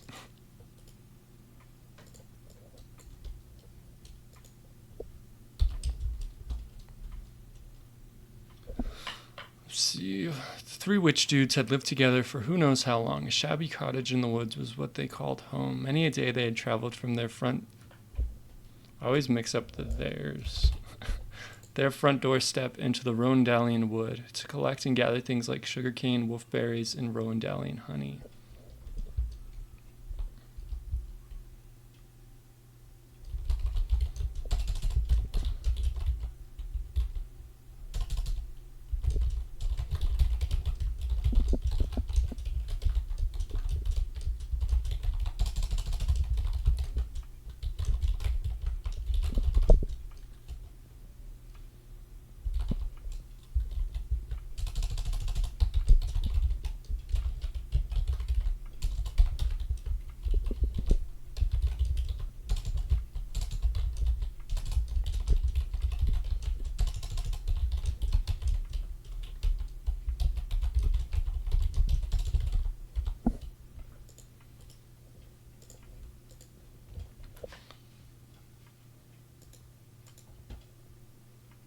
You know, I like Chill Hop, but sometimes it's like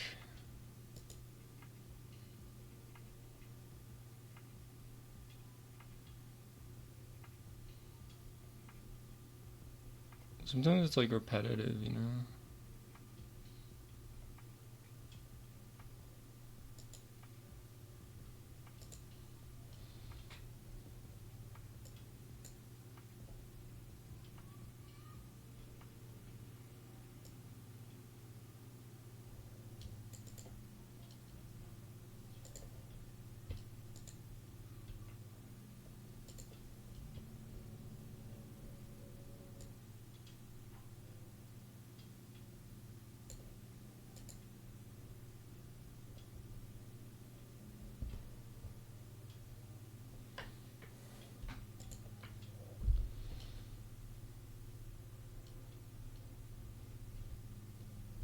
Okay.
I'm looking up what types of like baked goods were around in medieval times. The rise of medieval bakers. A brief history of baking.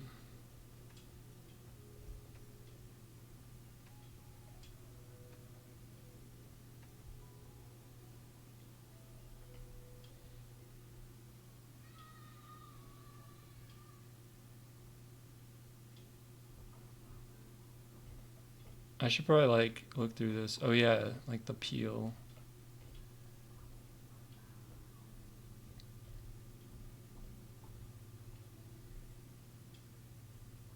So in medieval times, I guess I could pull this over here. Medieval times they had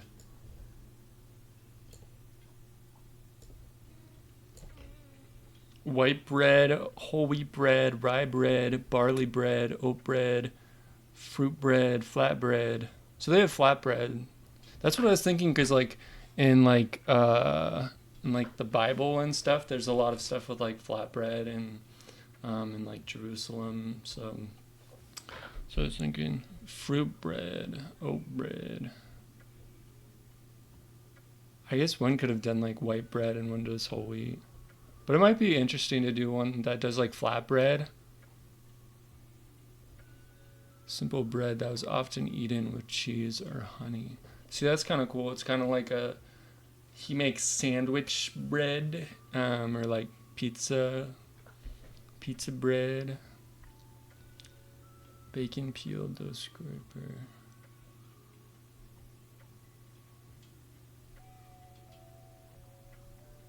This is actually pretty cool. Oh yeah, and sourdough bread. People like are probably like, what the heck is going on?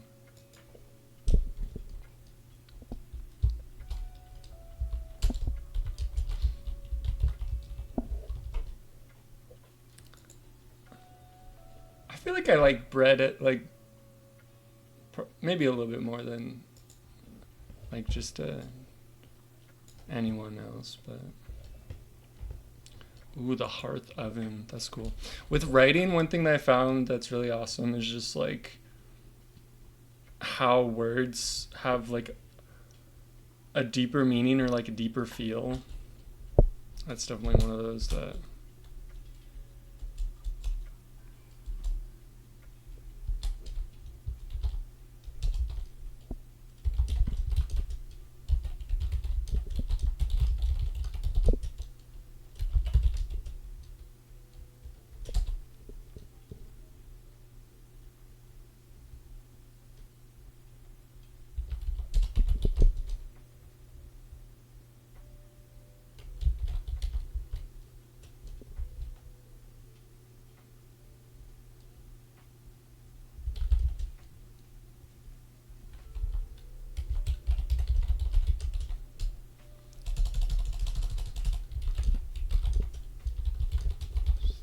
the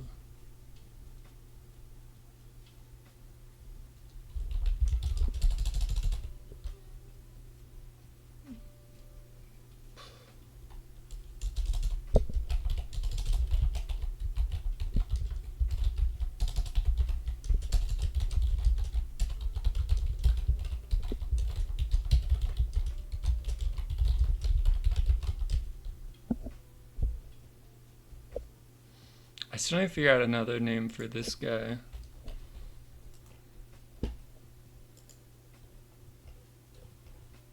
Or figure out a name in general.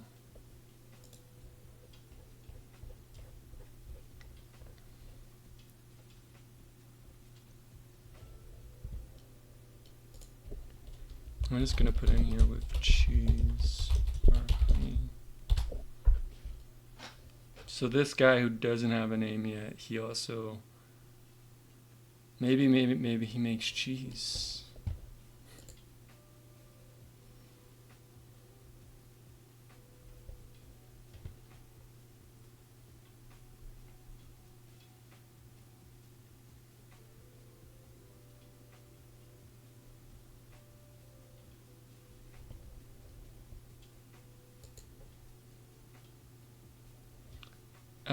Let's see.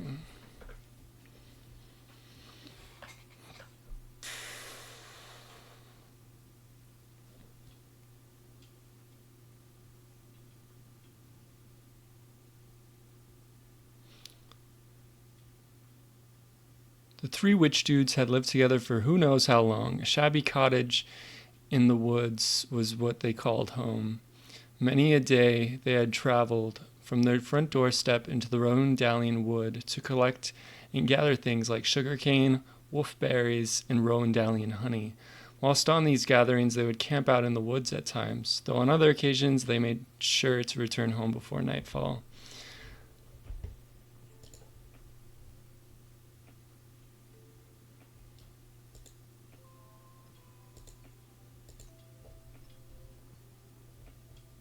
I'm like playing two lo-fi songs at once. Where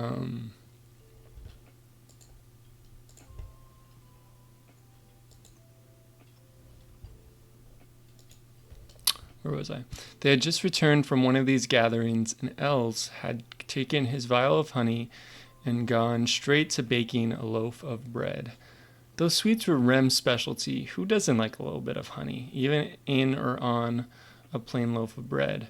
Els had fired up the hearth oven with coals, and now what the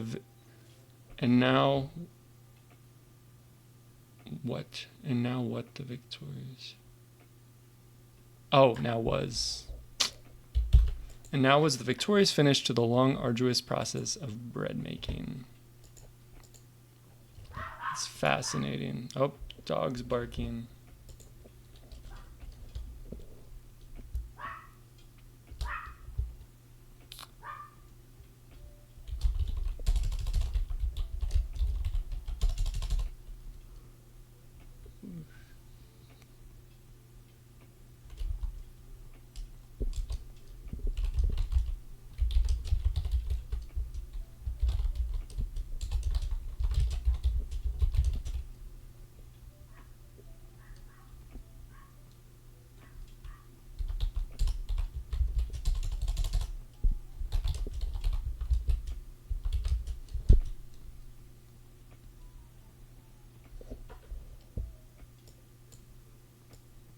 Oh, should I bring this over maybe?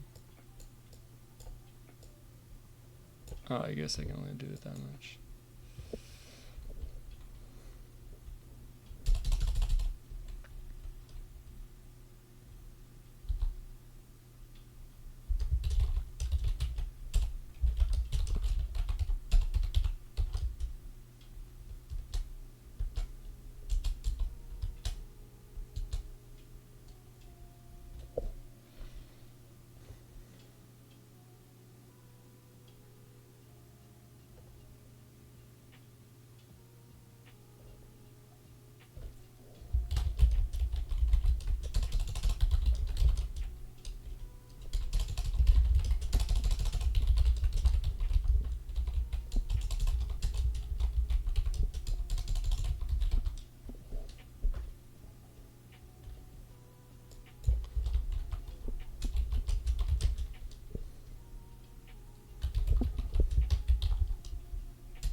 With his oven mitts, Els placed the hot loaf on the rack to cool. With the tasty scent of just baked bread in the air, the third friend of this trio woke up from his recovery nap for the night before.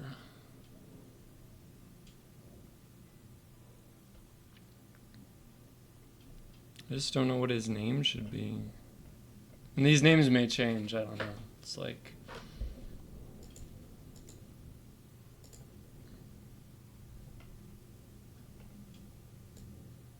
That's always...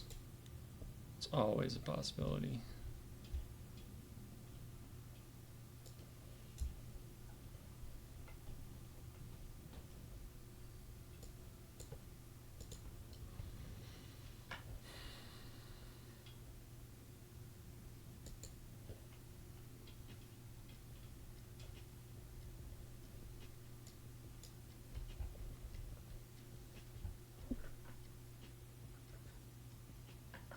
So we got like Remus, Els, and Remus might be changed because that's just kind of like from Harry Potter and the Marauders.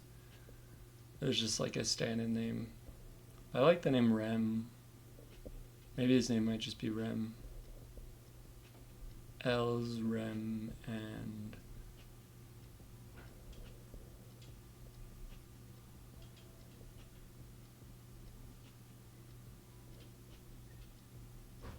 Marius. That was the name of a character in a book I was reading.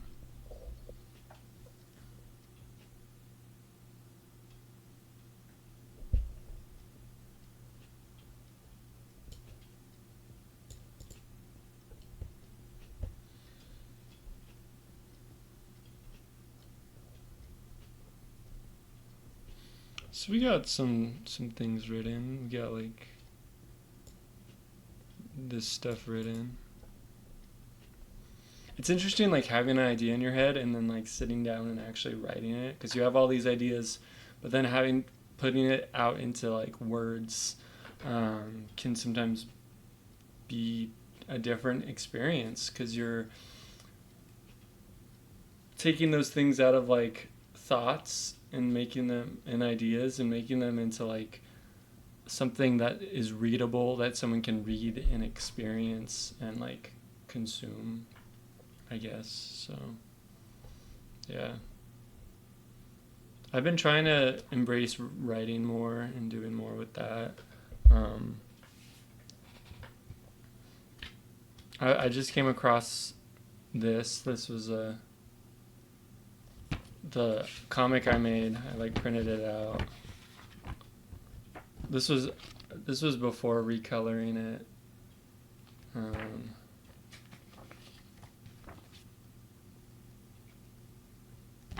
So I ended up giving it more of like a fall feel, but yeah, it was cool like printing it out. I want to do something like that again.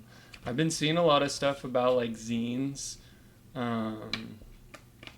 For those who don't know, oh thanks Buster. Yeah. I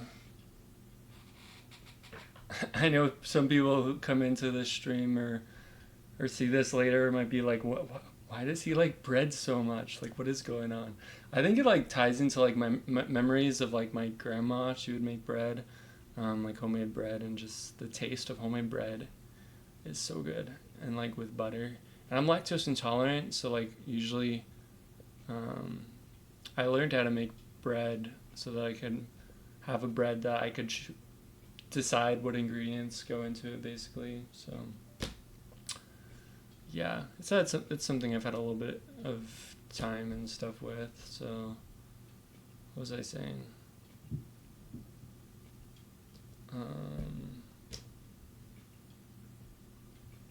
Writing, comics. What was I saying? I don't remember.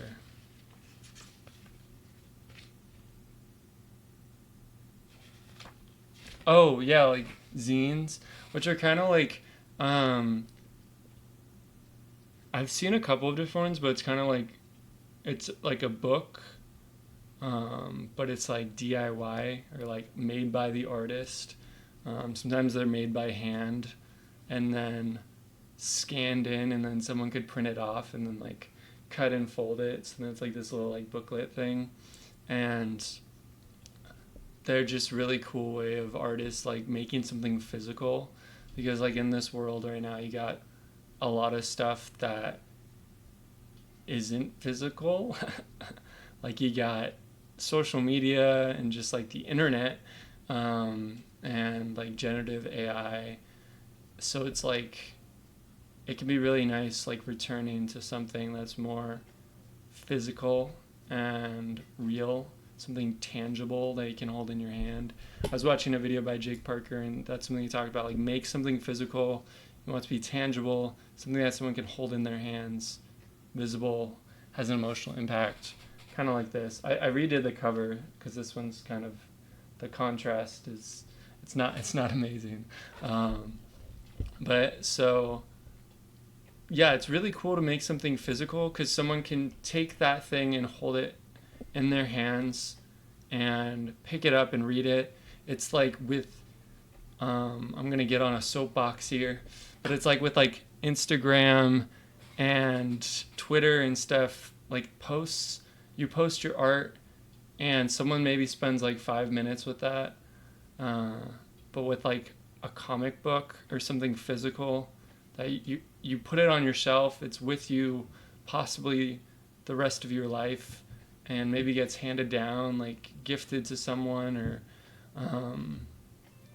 passed on, and different people open up that book, and there's something super cool about physical media. So Buster said, yeah, there's another level of connection with physical comics. Yeah, no, definitely. I agree with that. Man, I hate it when I like change Windows and it does that. Yeah. I wonder if there's a way to turn that off. Yeah, so like what was I gonna do? Oh yeah, I was gonna change the music, but it's fine. Yeah, so like that's something that I've been trying to figure out. The other interesting thing with that though is like with why zines I think are really cool is it's like handmade by you as the artist, and it's you putting in this like time and stuff into it, and it just really makes me want to try doing like collage again, which is like when you're like a kid and you'd cut out magazines or newspapers and like post them onto poster and or like a piece of paper and make like this collage of things. It's a cool way. Like some of my old notebooks kind of have like a collage of stuff, and I think it's a really cool thing. But with zines, it's like you've made it, and if you needed to, you could like just give that to someone in person.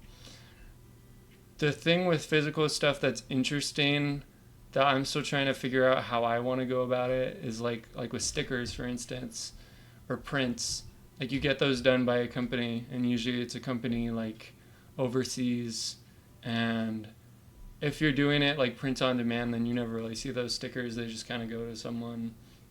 But at the same time, I don't want to like buy all those like printers and stuff and make, but maybe I might end up doing that because it's just, I feel like there's more connection in that physical thing. And you can control like what you make, you know. You don't have to worry about other things happening and all the crazy well, I guess you have to worry about shipping costs still, but yeah. Yeah, so I think it would be really cool. I would like to make something like that. Buster said you can crowdfund, but you need an audience first. Yeah, that's true. I need an audience first. And anyone that like wants to crowdfund or get into that, you need an audience first. Crowdfunding is interesting because a lot of times, I think, is it Kickstarter? One of them, there's a lot of stuff that you have to make sure that you have like up front because they don't want people just like the barrier to entry is a little bit like you need to prep it, I guess, because they don't want just tons of people making Kickstarters out the wazoo, you know, just like I could see that going crazy if there wasn't any, if you could just like, if I could make a Kickstarter today without any like backing or like, I don't remember exactly what it was, but like it makes sense because you wouldn't want that because yeah. And it's funny because I watch this is kind of just like artist chat, the things that an artist goes through. When I watch videos on being an artist and promotion and all that, promoting your art, and you need social media to promote your art and stuff like that. And like another thing that comes up, there's like all these like things that exist that I think are super cool, that I would like to do at some point probably. But sometimes you feel like as an artist you need to do them. And I think like that's not the case. You can take your own path, and I think there's a lot missed in the physical like real world. I'm saying that while I'm like streaming, but yeah, like one of the things that a lot of artists do are like art books, which is just kind of like a book that you can have, like a physical book filled with the art that the artist has made like during that year, or maybe for like a certain project. Like I have an Art of the Spider-Verse book that I should read that and look at that more. But another thing that like it's like your comic or like your web comic, and then like stickers and prints and pins, and stuff like that. So, and I've looked into a lot of those things, but there's so many different sites, so many different options. I have some stuff on Redbubble, but you know, Redbubble. So I feel like you need to find this balance between the physical and the digital, or like the internet. If you're just doing everything on the internet without any physical stuff going on, I feel like you're missing out, especially like just in life. But as an artist, like doing both physical, even if you're a digital artist, still like trying things out digital or physically, like just even a little sketchbook that you carry around. And like for me, I think it comes down to maybe like trying to, I thought about tabling at conventions. It's funny I say this because it's like I don't have any art to sell right now, really. I've done some commissions and I've made art, but like none of it I really feel like is like that level yet, you know. But when you're watching YouTube and seeing like reels and stuff, it's constantly being like hammered into you. You got to do this as an artist. You got to get better at this or whatever, and it can be exhausting. Which is one of the reasons why I've taken like a respite and taking rest and just doing some more writing, because it's just words and I can do words. Sometimes art can be really difficult to do. Even when you've done like a lot of really cool stuff in the past, imposter syndrome is real, and it can be like, how do I do something better than this, you know? Or how do I do something just as good as this? And even just getting stuck with like, my hand doesn't even work with the pencil anymore. I can't even draw like a stick figure. It feels, you know, it can feel like that. So, yeah. But coming down to like the final idea of it, I think is, as an artist, I want to be able to have what's the word? Like an online virtual presence, but I also want a physical presence, and that might be like tabling at conventions, or even just like the places that I hang out at and stuff, having my art in my backpack and maybe stickers and stuff that I could sell to someone if they're interested, you know? I feel like it's so easy to just be like, make my online shop, and then tons of sales are gonna start pouring in. But like,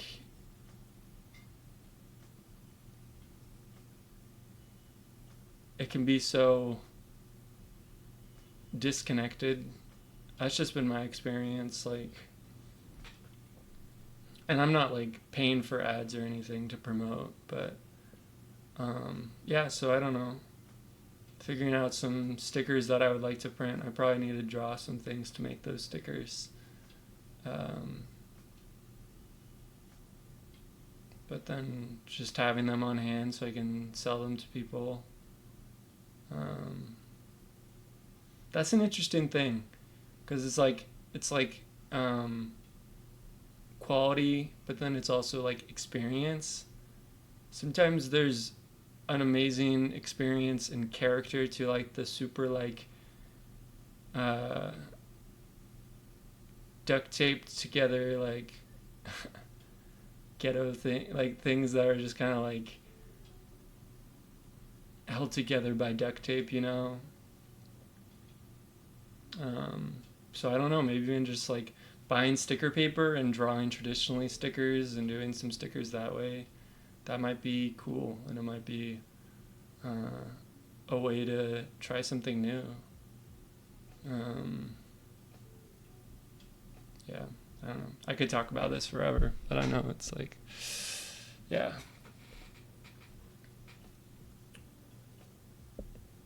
And then with comics, something that I've been trying to, probably should change the screen. Can I access it from here?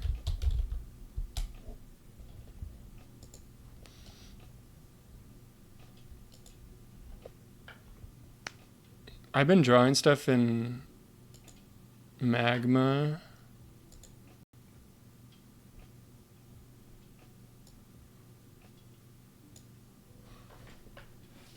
I think Bester, you were the one who told me about this site. Just because I've been drawing in Krita and I just haven't drawn anything recently. Bester said, yeah, we had a canvas in Magma. Yeah, that was cool. You did some cool drawings of Sonic and stuff in that. Yeah, I need to get back on there too. I was just like trying out different things. Like this sketch is not amazing. But yeah, I was just like drawing off of like the story that I wrote about the witch dudes, and This was one thing that I liked how it turned out. These are characters from Tanuki Hero. And kind of some cool lighting. I did some more. Is this gonna open? I don't know if there's... I found out there's a way to change the brushes, and I didn't know that at first.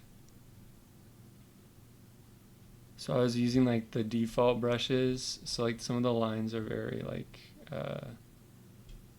pixely. But yeah, this is a thing I did. I don't have my tablet connected to this one, but you can like draw. I'm drawing with my mouse. This is an art stream now. I'm drawing.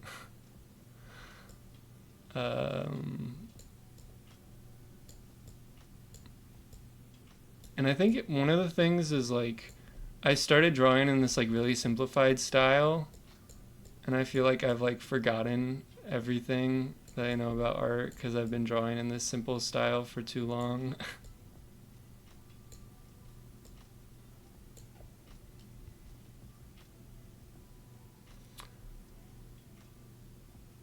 Is there a way for me to add you on there?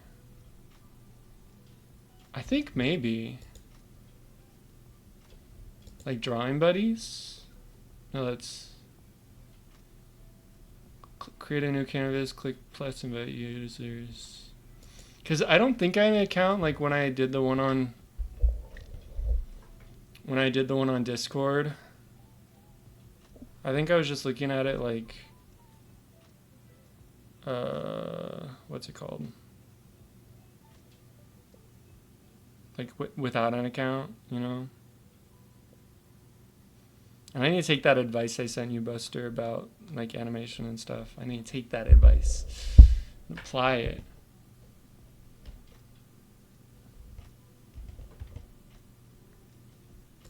Or maybe this will work.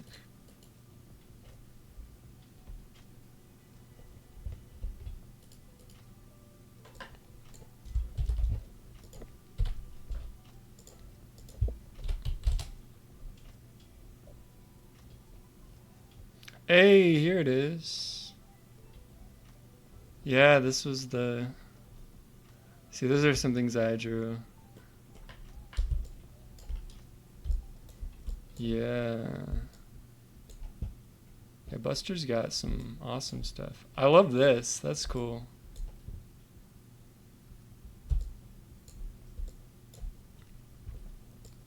I can only just draw with my mouse. I tried hooking up... I'm on my brother's computer, and I tried hooking up the tablet, and some reason it wasn't reading. So yeah.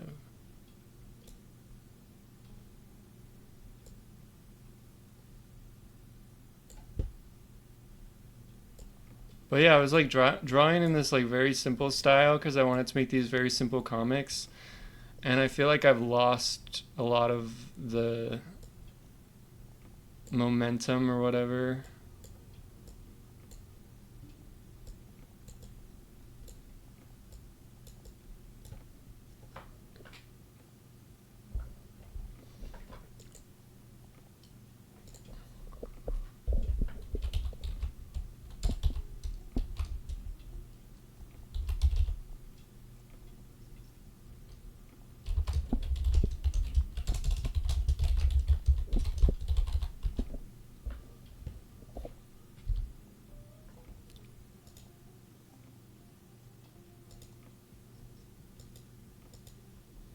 I don't know if there's like a drawing owner.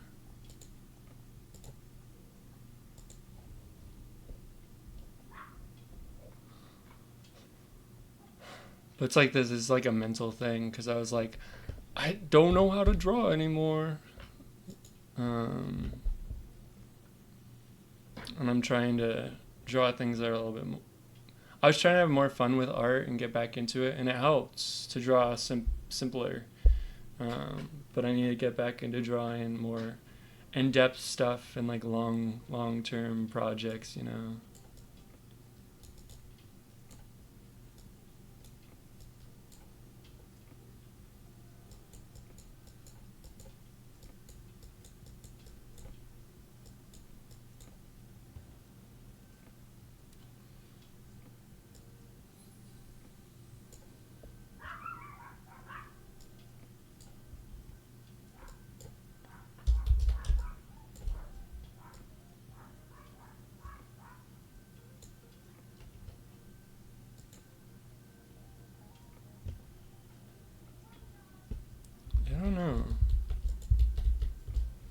It's cool though. You can like draw together and stuff. We'll have to do some more of that.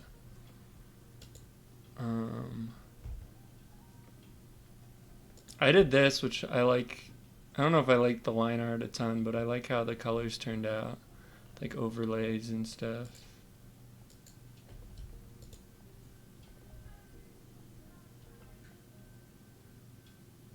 So I've just been doing little like drawing stuff on here.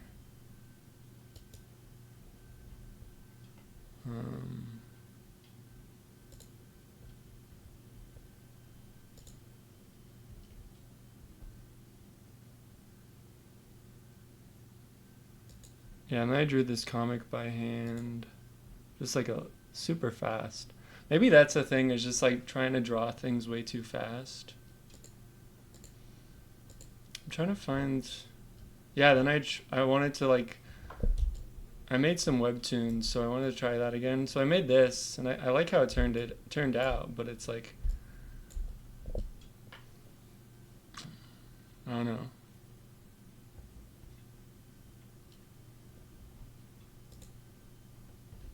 There's like a mental barrier. I don't know if any other artists. Buster said, I have no idea. LOA, maybe you can only share canvases? Well, yeah, only share. Yeah, maybe.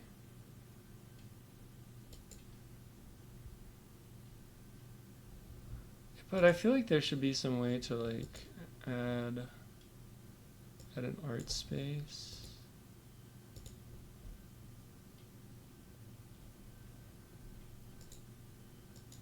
I don't know.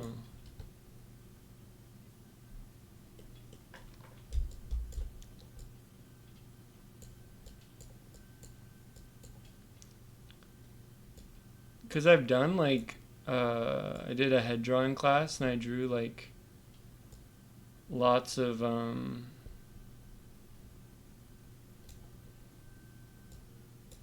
pretty like in-depth illustrations, but it's like you hold the pencil differently. So I'm like, this is like the live stream of artist doubts.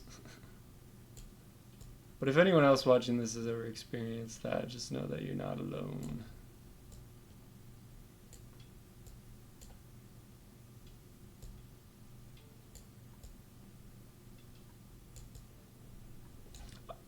I've seen some people that are like super good at drawing with a mouse.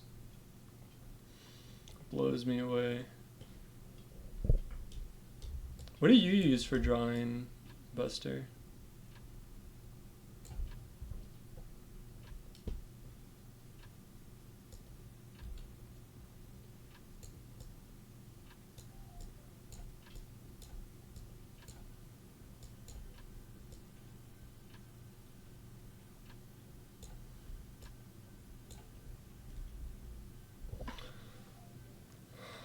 Oh, your tablet works with Magma, but you had to look up a tutorial to get it working. Oh, okay. I might have to check that out then.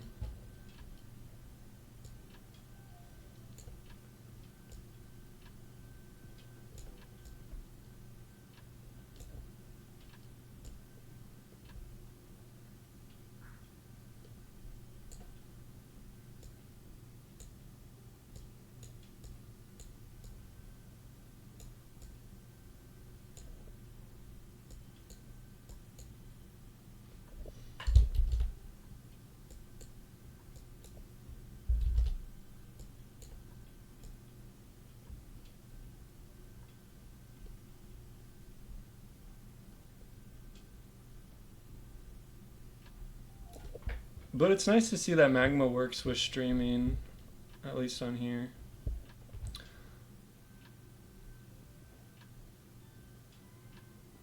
Justin, closed on Sunday, you're my Chick-fil-A. How are you? Doing good, doing good. We're just doing like an art stream, though my tablet wasn't working, so I'm drawing with my mouse. Oh, it's a song. Okay. Nice. I'm just drawing with my mouse.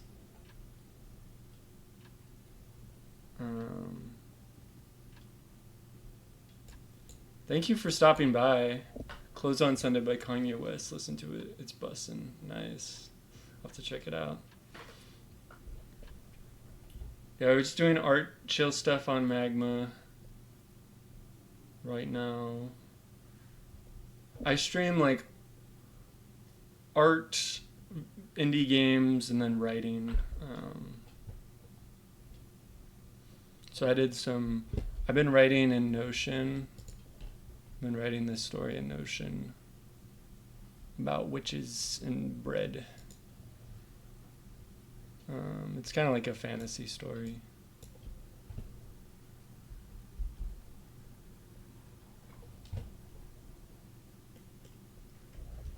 Oh, yo, Buster drew some things, bruh. Nice. I think I need to change size of my mouse. My mouse.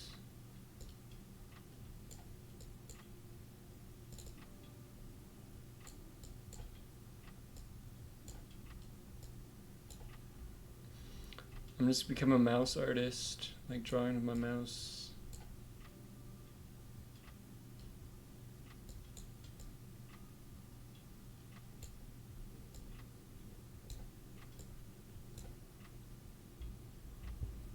Do, do, do, do, do.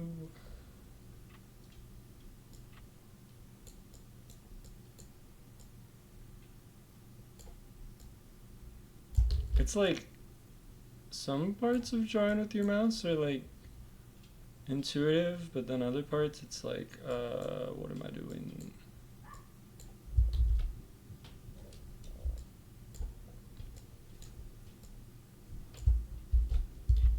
Oh, like there's no pressure sensitivity with the mouse, really.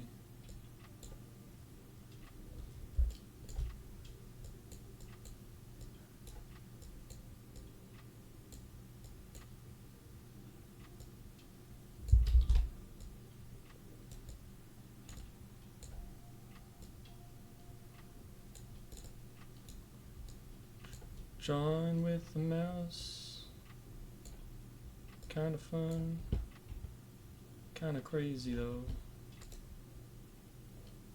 Oh, whoops. I hate it when it does that.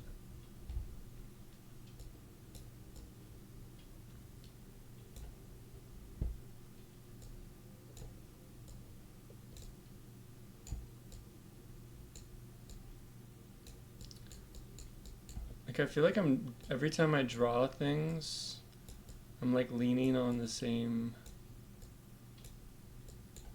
shapes and stuff, like for shoes and stuff like that. Buster said, yeah, definitely recommend using a tablet. Yes, I agree. I should get one. Well, I have one. I should just try to get it working on here. Yeah, I just recently finished this sketchbook. And there's some stuff in here that I really like how it turned out, so that's cool.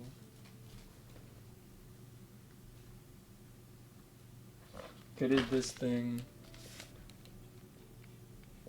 It's like a collage of all the Finns. He's like one of the OC original characters that I designed. And then I made like this for like a Legend of Zelda story that I did.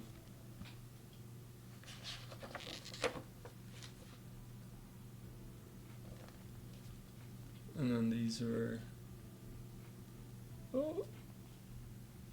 some characters. I made some characters kind of inspired by like Animal Crossing and animals.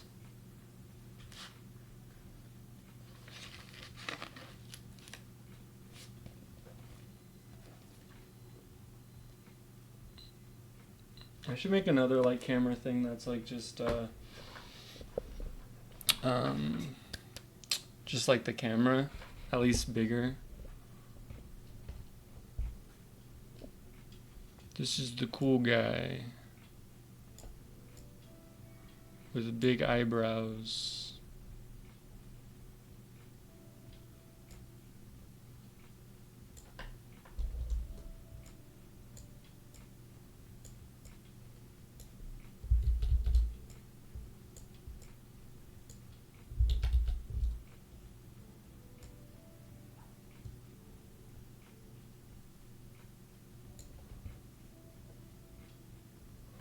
Buster said, nice putting in the work. Thanks. Yeah, I feel like comparatively, oh nice. Things are going much better. Oh no, I'm sorry. Things are going much better with drawing traditionally than digitally, especially since I'm drawing with the mouse right now.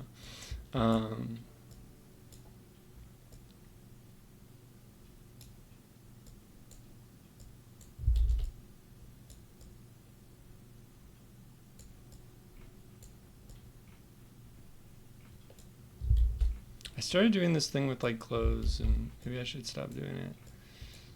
I was just trying to add in like kind of like the ruffles of clothes, but most clothes don't really have that. So it's like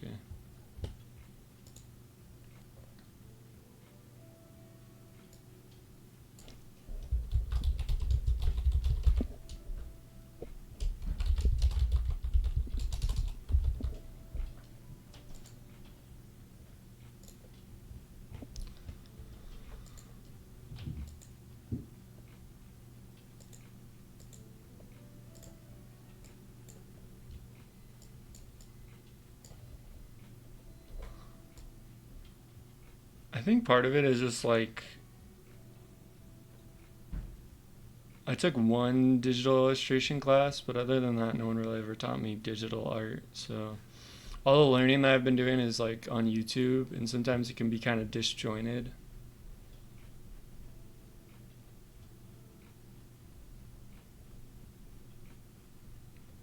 Anyhow, writing has been really fun. It's been cool. Now the goal is to make art more fun too.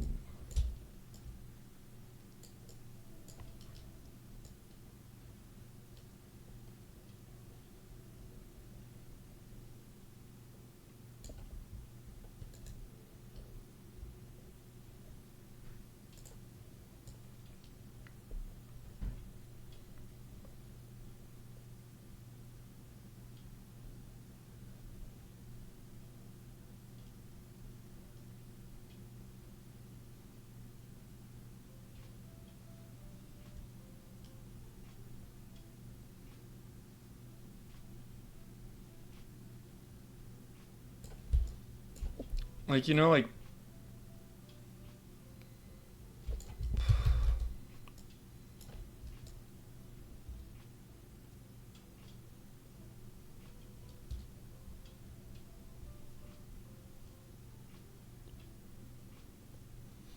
it's also hard sometimes just like getting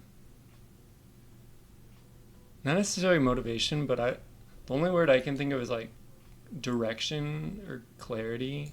Because if you're like, I want to make a comic, but then there's all these little steps that go into that you need to break it down, that big goal down into.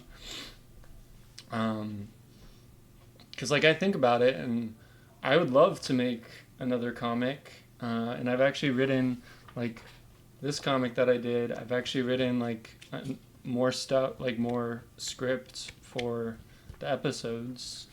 I just haven't done the art part because I think it's become more tied to like identity maybe.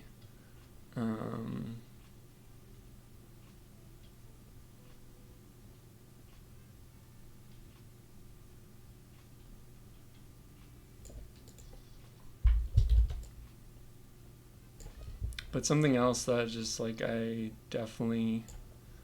would love to collaborate with people more on things, but I feel like I want my art to be in a better place before that happens. But I don't know, that might just be, yo, Buster's working hard, getting cool stuff done. That's awesome. Oh yeah, Nintendo Power and the Game Boy.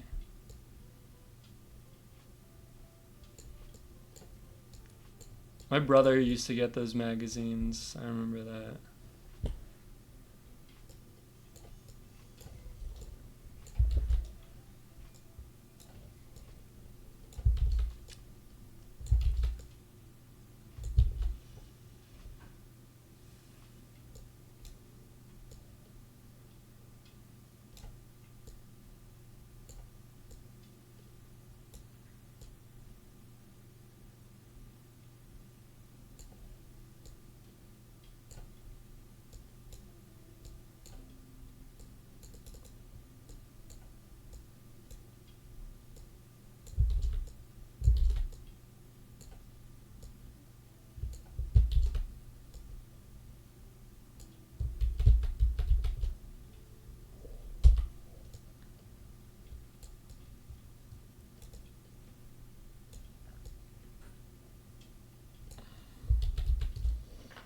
There's a thick cassette tape.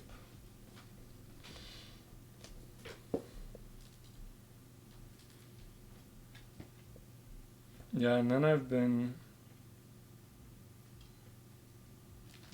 I did these like one-eyed dudes because I was like, I just need to stop drawing the same like characters again and again. I gotta do something different. Lester said, what do you feel you need to get better at? So I've done a lot of thinking about this. One thing that I know I do a lot is like I draw from my imagination kind of to a fault sometimes, I think. So stuff isn't like, it might be appealing, but it's not anatomically correct or whatever.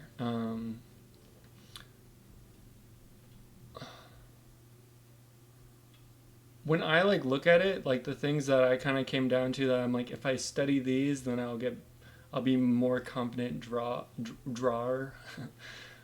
more confident like artist. And those are things like studying anatomy and like figure drawing from life, like going out and drawing more stuff like out and about. And then hands is one of those things. Because I feel like a lot of the art I want to do is related to like characters and stories. And I have ideas and I've written them down. So I don't think coming up with ideas is necessarily the issue. Like if I have like this idea, I want these two characters, Xander and Finn, to be in a metro, like drinking boba. And then there's like some like fantasy like or like little spirits and stuff in the background. And I have an image in my mind of what that is, and then it's like that gap of like trying to get there. So I think like draftsmanship, just being a better, and maybe just like better line work. Another thing that I'm like, maybe I'd be better at this way of making art is kind of like digital painting. Like when you see like concept art and stuff, it's not done usually with a lot of line work. The line work is kind of just like a rough layout, and then most of the art is done in like painting with shapes rather than drawing lines. So I've thought about that.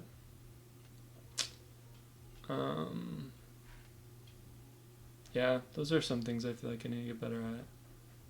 And then things not necessarily related to art, but like time management and project management. Like I looked at this thing with like, because I wanted to make an animated short, and the thing that I'm like, this is what I need. What was it? It's like some type of like pipeline manager, like just making sure that things just keep going. Buster said, the old axiom is you learn the skill of drawing, then you can draw anything. Learning to measure and gauge proportions is really the most fundamental skill, I think. That's a good point, a good axiom. Yeah, you learn the skill of drawing, then you can draw anything. Learning to measure and gauge proportions is really the most fundamental skill. Maybe I need to get better at measuring and gauging proportions.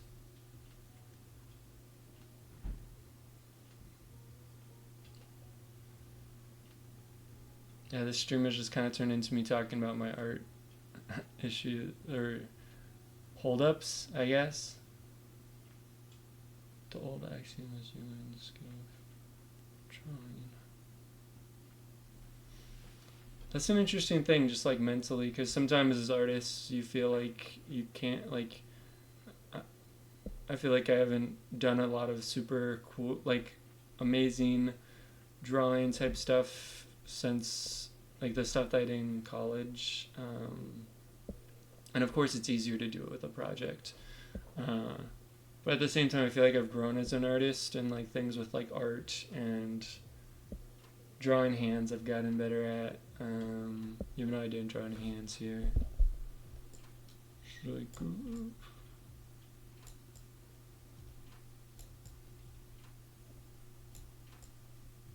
There's a hand.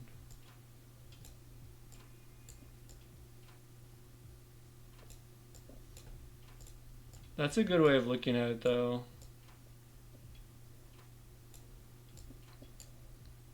I know that definitely part of it is just like a mental struggle that I need to overcome. Cause like I've made art that, and I still make art that I like how it turned out, and I feel like I want to make that next step. That's a good point. Just learning the skill of drawing, then you can draw anything, and that's true too with just like, especially with if you want to learn how to draw something better, like draw that thing more and using reference. Buster said, your stuff is there stylistically. Some artists establish themselves more on style than on technical ability, so it's really up to you what you want. Yeah, that's true. No, thank you. I appreciate that. Because the mind is an interesting thing. Sometimes you can really tell yourself a lot of lies and doubt yourself a lot. Lester said, like, I like to exaggerate with my foreshortening and stuff, and I find being too accurate can be boring. See, like, that's one thing that I think is why I haven't, like, leaned towards realism, is, like, you know, like, the hyper-realistic. I'm like, why don't I just have a photo? Like, I need to have, I've seen people do hyper-realistic paintings, and I really like it kind of, like, halfway to finish, kind of, where it's kind of, like, impressionistic Van Gogh type style. The drawing can lose energy when it gets too rigid. Yeah, I feel that too. Yeah, so... And I found it's easy to set goals, but then, like, actually going through on those goals. And then when I'm like, I want to study hands, it's like, what's the best way to do that? Because there's so many different videos on that. Or, like, studying posing or, like, action or... Because, like, honestly, the things that I want to do as an artist, like, one of those things is animation of some sort, either working in the industry or just making my own animated shorts and animated stuff. The other thing is comics, and, like, I really love manga, and I'd love to do something in that vein. And I'm okay with, like, my style being more, like, cartoony or cutesy or whatever, but I want it to be something that I'm proud of, you know, not something that I've just kind of, like, half-heartedly, like, gone into. And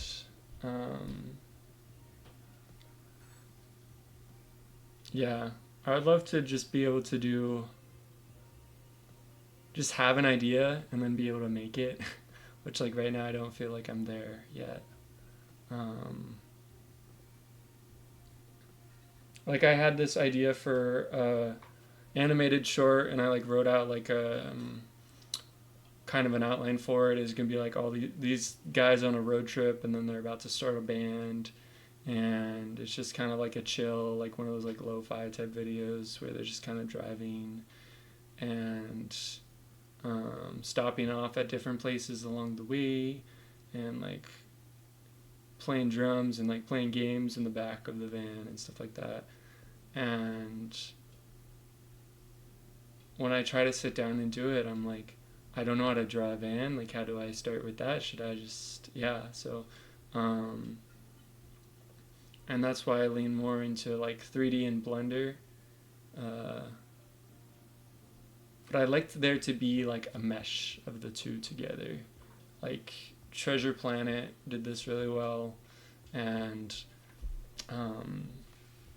Across the Spider-Verse, just this idea of, like, 2D and 3D being meshed together.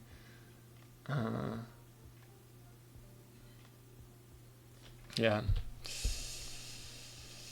I don't know.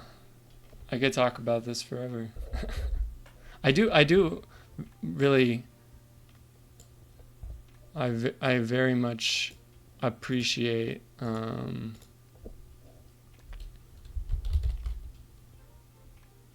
the support and, like, your thoughts and stuff.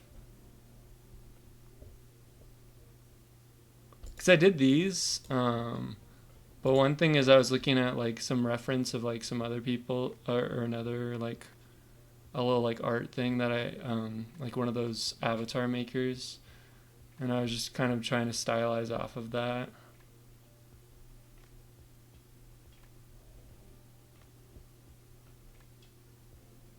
Argmady.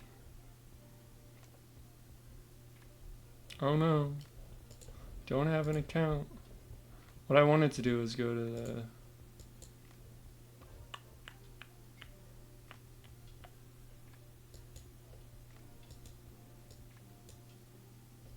And I've told myself, like, if I just get an iPad and have Procreate, then I'll be able to make the art that I want to make.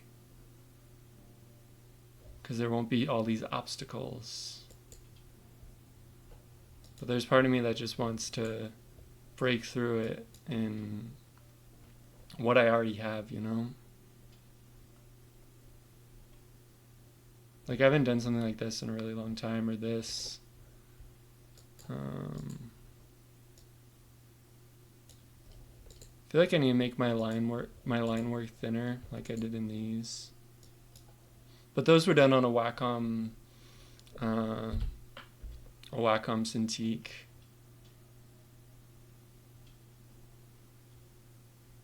These are all like hand drawn.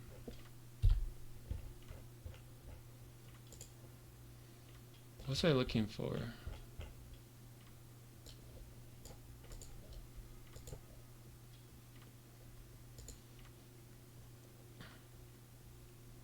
And when I did my capstone, I did like, I didn't model the link, I modeled the sword. And I ended up refining it. This was just like, did some backgrounds.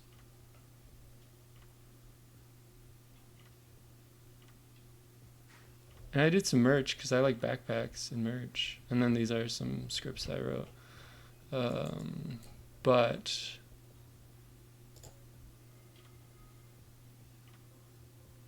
it's interesting just looking back at all the things, how far I've come with a lot of things.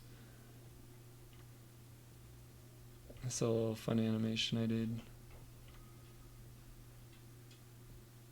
Oh, maybe I don't have it on here yet. Oh no, here they are. See, I did some head drawings. So I definitely know that I can draw things from life. I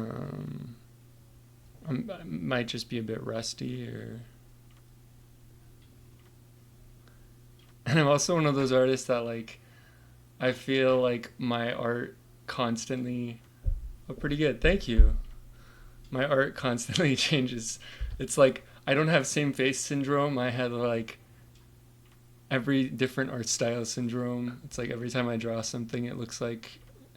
And maybe someone else from the outside could look and see the difference, or see the unifying thing that it's all made by me. But sometimes I'm like, it doesn't even look like this was made by the same person. And applying to jobs and stuff, maybe that's why I know my portfolio needs to have more impressive work on it. Buster said, probably better than I could do, honestly, when it comes to portrait drawing. Oh, thanks. Yeah, these were like using like charcoal and holding the pencil like kind of like this, and like, yeah, it was interesting. And these took like some of these, like, you would be working on it all class period, and using like do they call them chamois? There's like a little like rag thing that you can like blend and stuff, and then you also have blending stubs.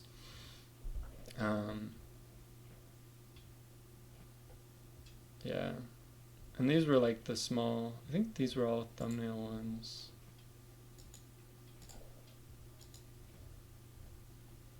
And like capturing someone's likeness, that's crazy. Like that can be super hard at times.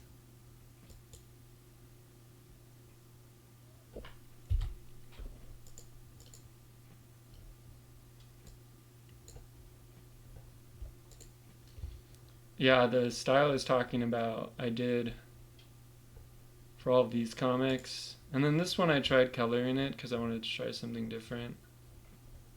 But it's like super simplified.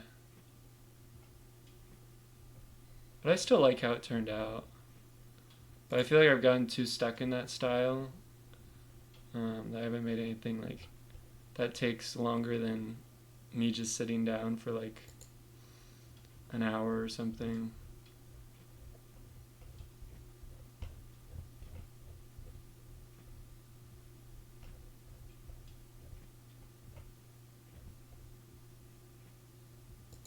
Because I think the like the connecting thread between it all is like I want to do stuff with storytelling and I want to do stuff um, with characters, which maybe those two like imply each other. So that's why I like writing is one of those things. I would love to write a book, even if it's just like a Magic Treehouse length book. uh, just having a physical book, I think, would be really cool. I think I need to learn a lot. I don't know if there's a lot of like videos or so about that, just like learning about project management to because I know I can do all this, well, maybe not all the steps yet, like I haven't tried some of those steps before, but I know I can like put my mind into it and like get it done. But yeah, I digress.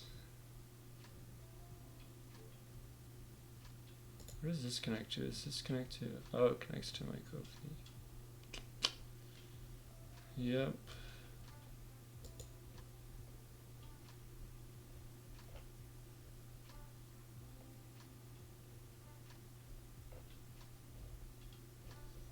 Almost like brought up my what is it, my art station. It has like graphic design stuff I did when I was in college.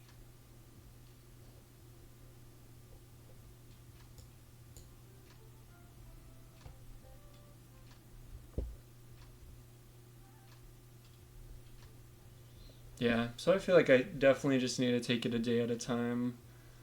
I'm gonna look back over the chat though, Buster, and make sure that I should.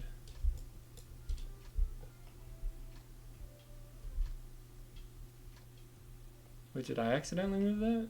I hope not. I don't think I could have.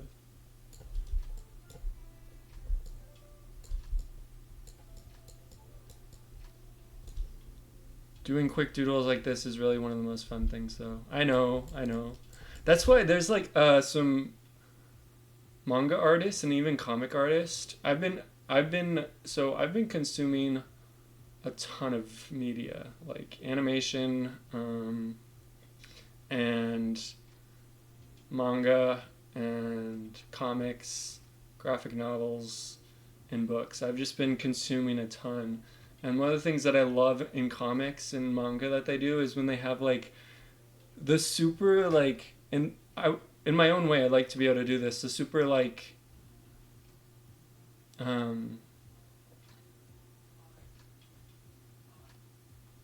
detailed like super accurate like atomically like character, but then they have like the character being silly or something and they just have like a little chibi or something of that character. I think that's super cool.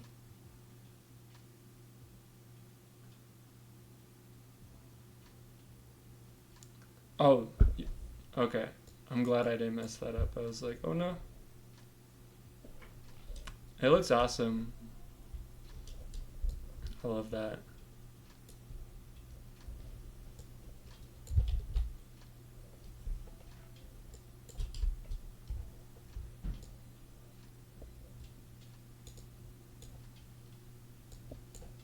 And I was reading a thing, or reading the like a Peanuts comic, and like Charlie Brown.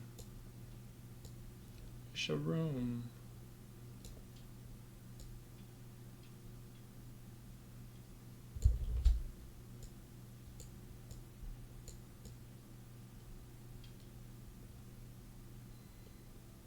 And it just really inspired me to make a little comic, like a little comic strip, so I made that.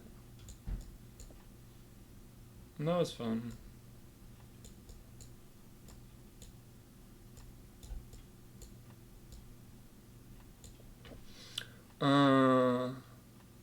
Only other advice, I guess, would be formulate systems. Like if drawing is off, I try to figure out why. Compare it to reference, figure out what measurement is incorrect, and then I formulate a rule for next time. That's really all it boils down to: measurement for accuracy, rules for consistency.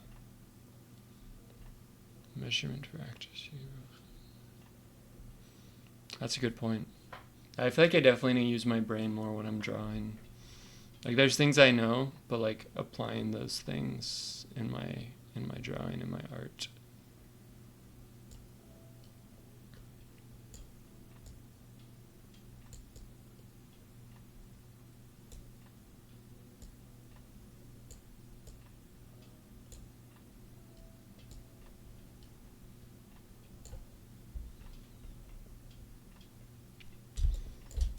But yeah, it's really nice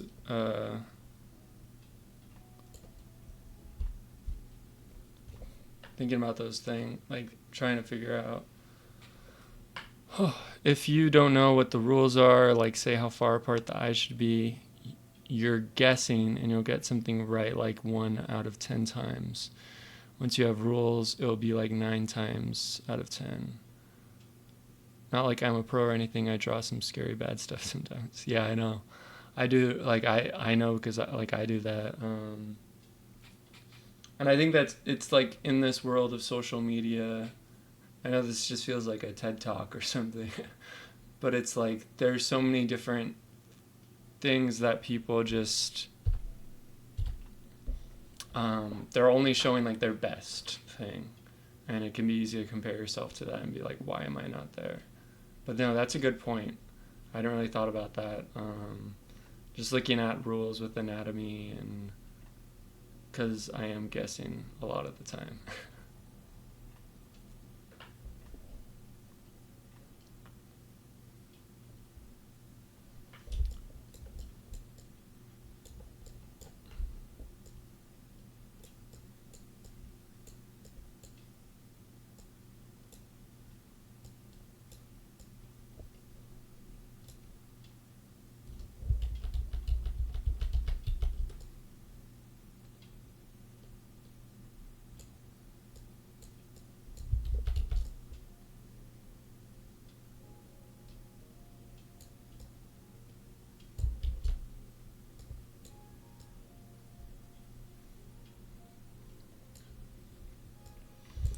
Probably be ending the stream soon. Thanks for staying around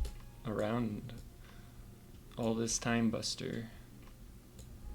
And thanks for inviting me to the magma too. It's been fun doing some little doodles.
Buster said, any idea how to move the canvas?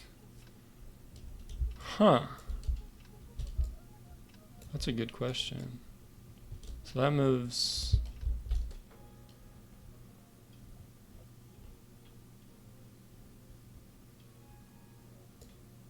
You mean like the full thing?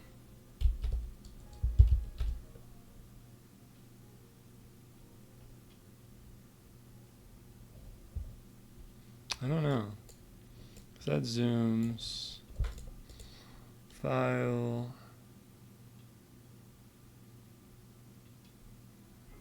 Yeah, it'd be nice if there was like a kind of like you can do in Photoshop where you can have like multiple canvases open right beside each other.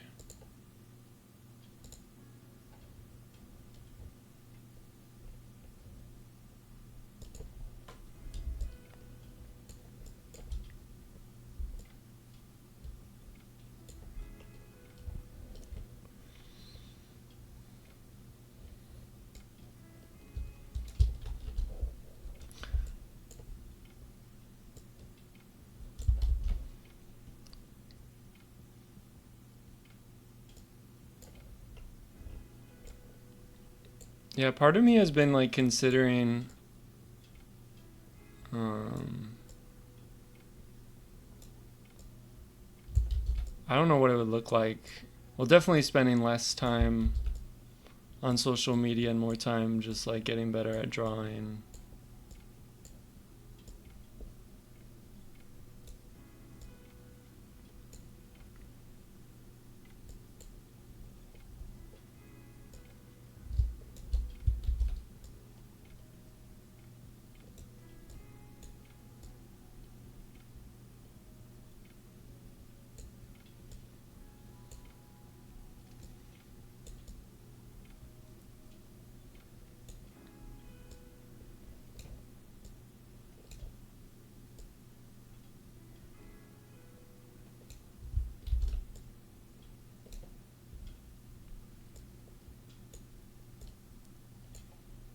Because I think it's like really easy to just like get caught up in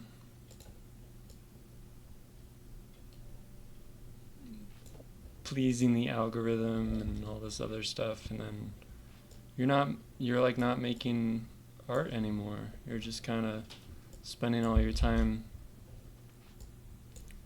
trying to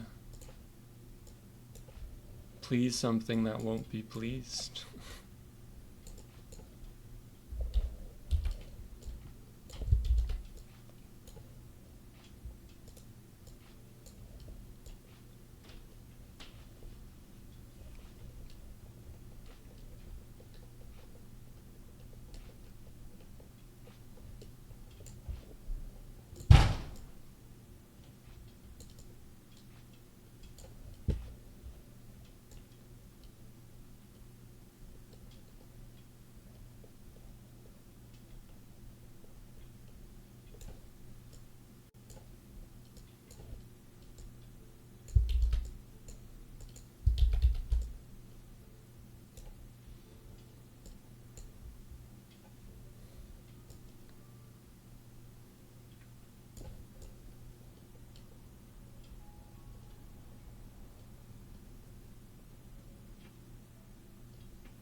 Oh no.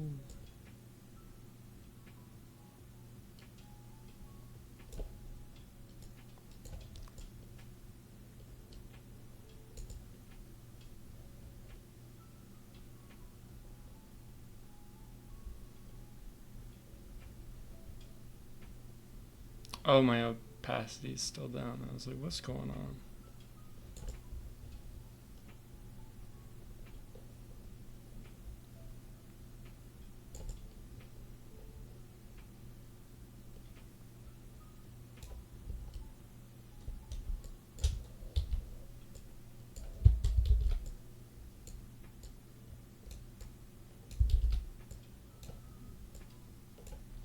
And there's some artists that I like follow and watch and stuff, and sometimes it feels like they're just like using cheat codes. It's like what's going on?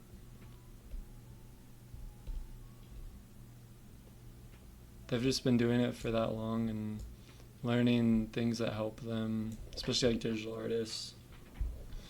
Learning things that help them and things that speed up the process of drawing.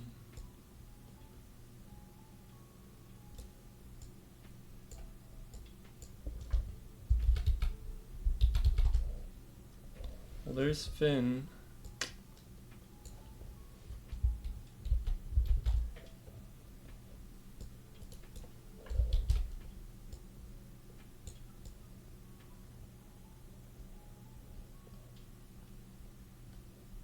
Color theory is super interesting. It's like how different colors look beside each other, and it's like super crazy.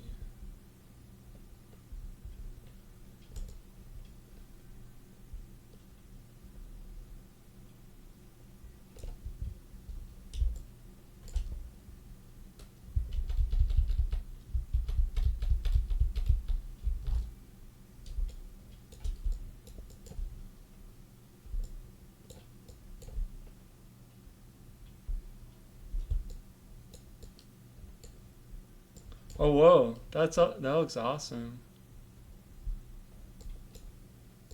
That's looking really good, Buster.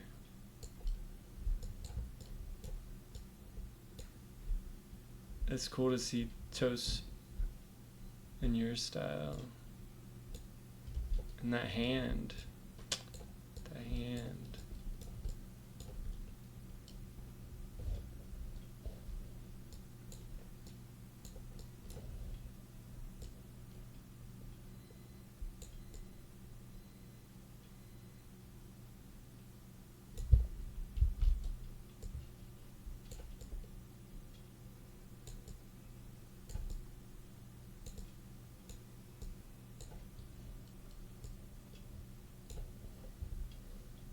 Oh no, I forgot to change my layer. I'm just curious.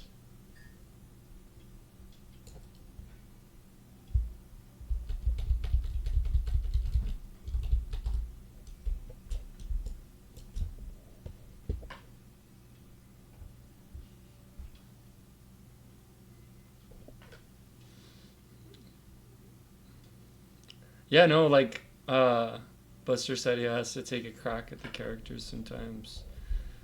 Yeah, no, it looks awesome. I really like it.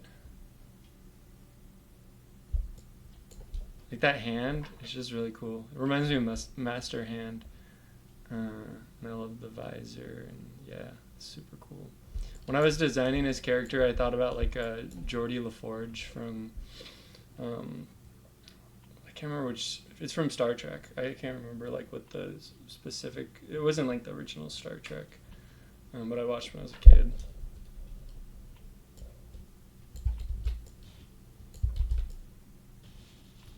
Yeah, no, and you're more than welcome to take a crack at the characters, trying like drawing them.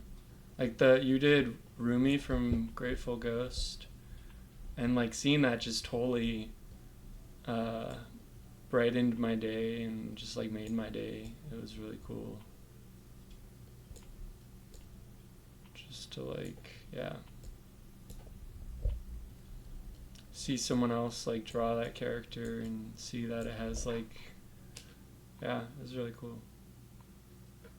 Yeah, no, that was really cool to see.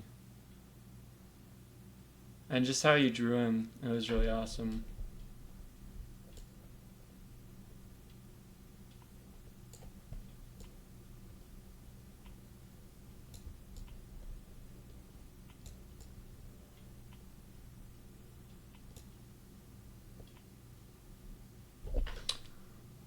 Okay, you're gonna head out in a couple minutes? Okay. Yeah. No, thank you.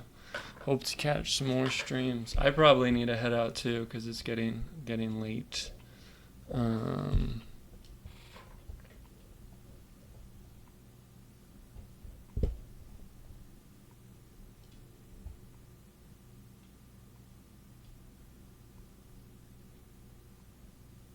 It was cool though. It was good. Good vibes and good thoughts.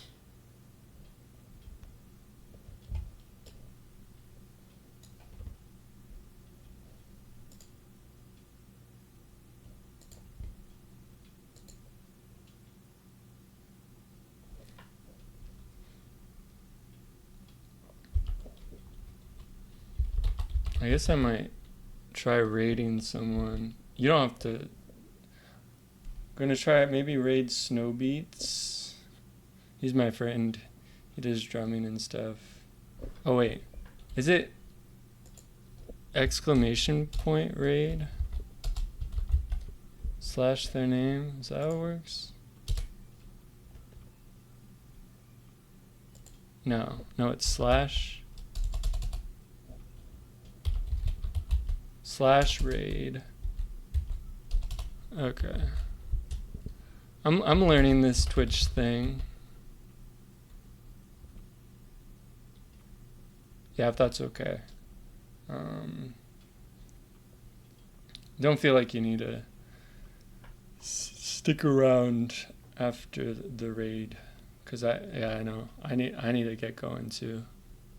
Thanks for stopping by though, and just like talking, and it was really great, Buster. So I'm looking forward to applying these things.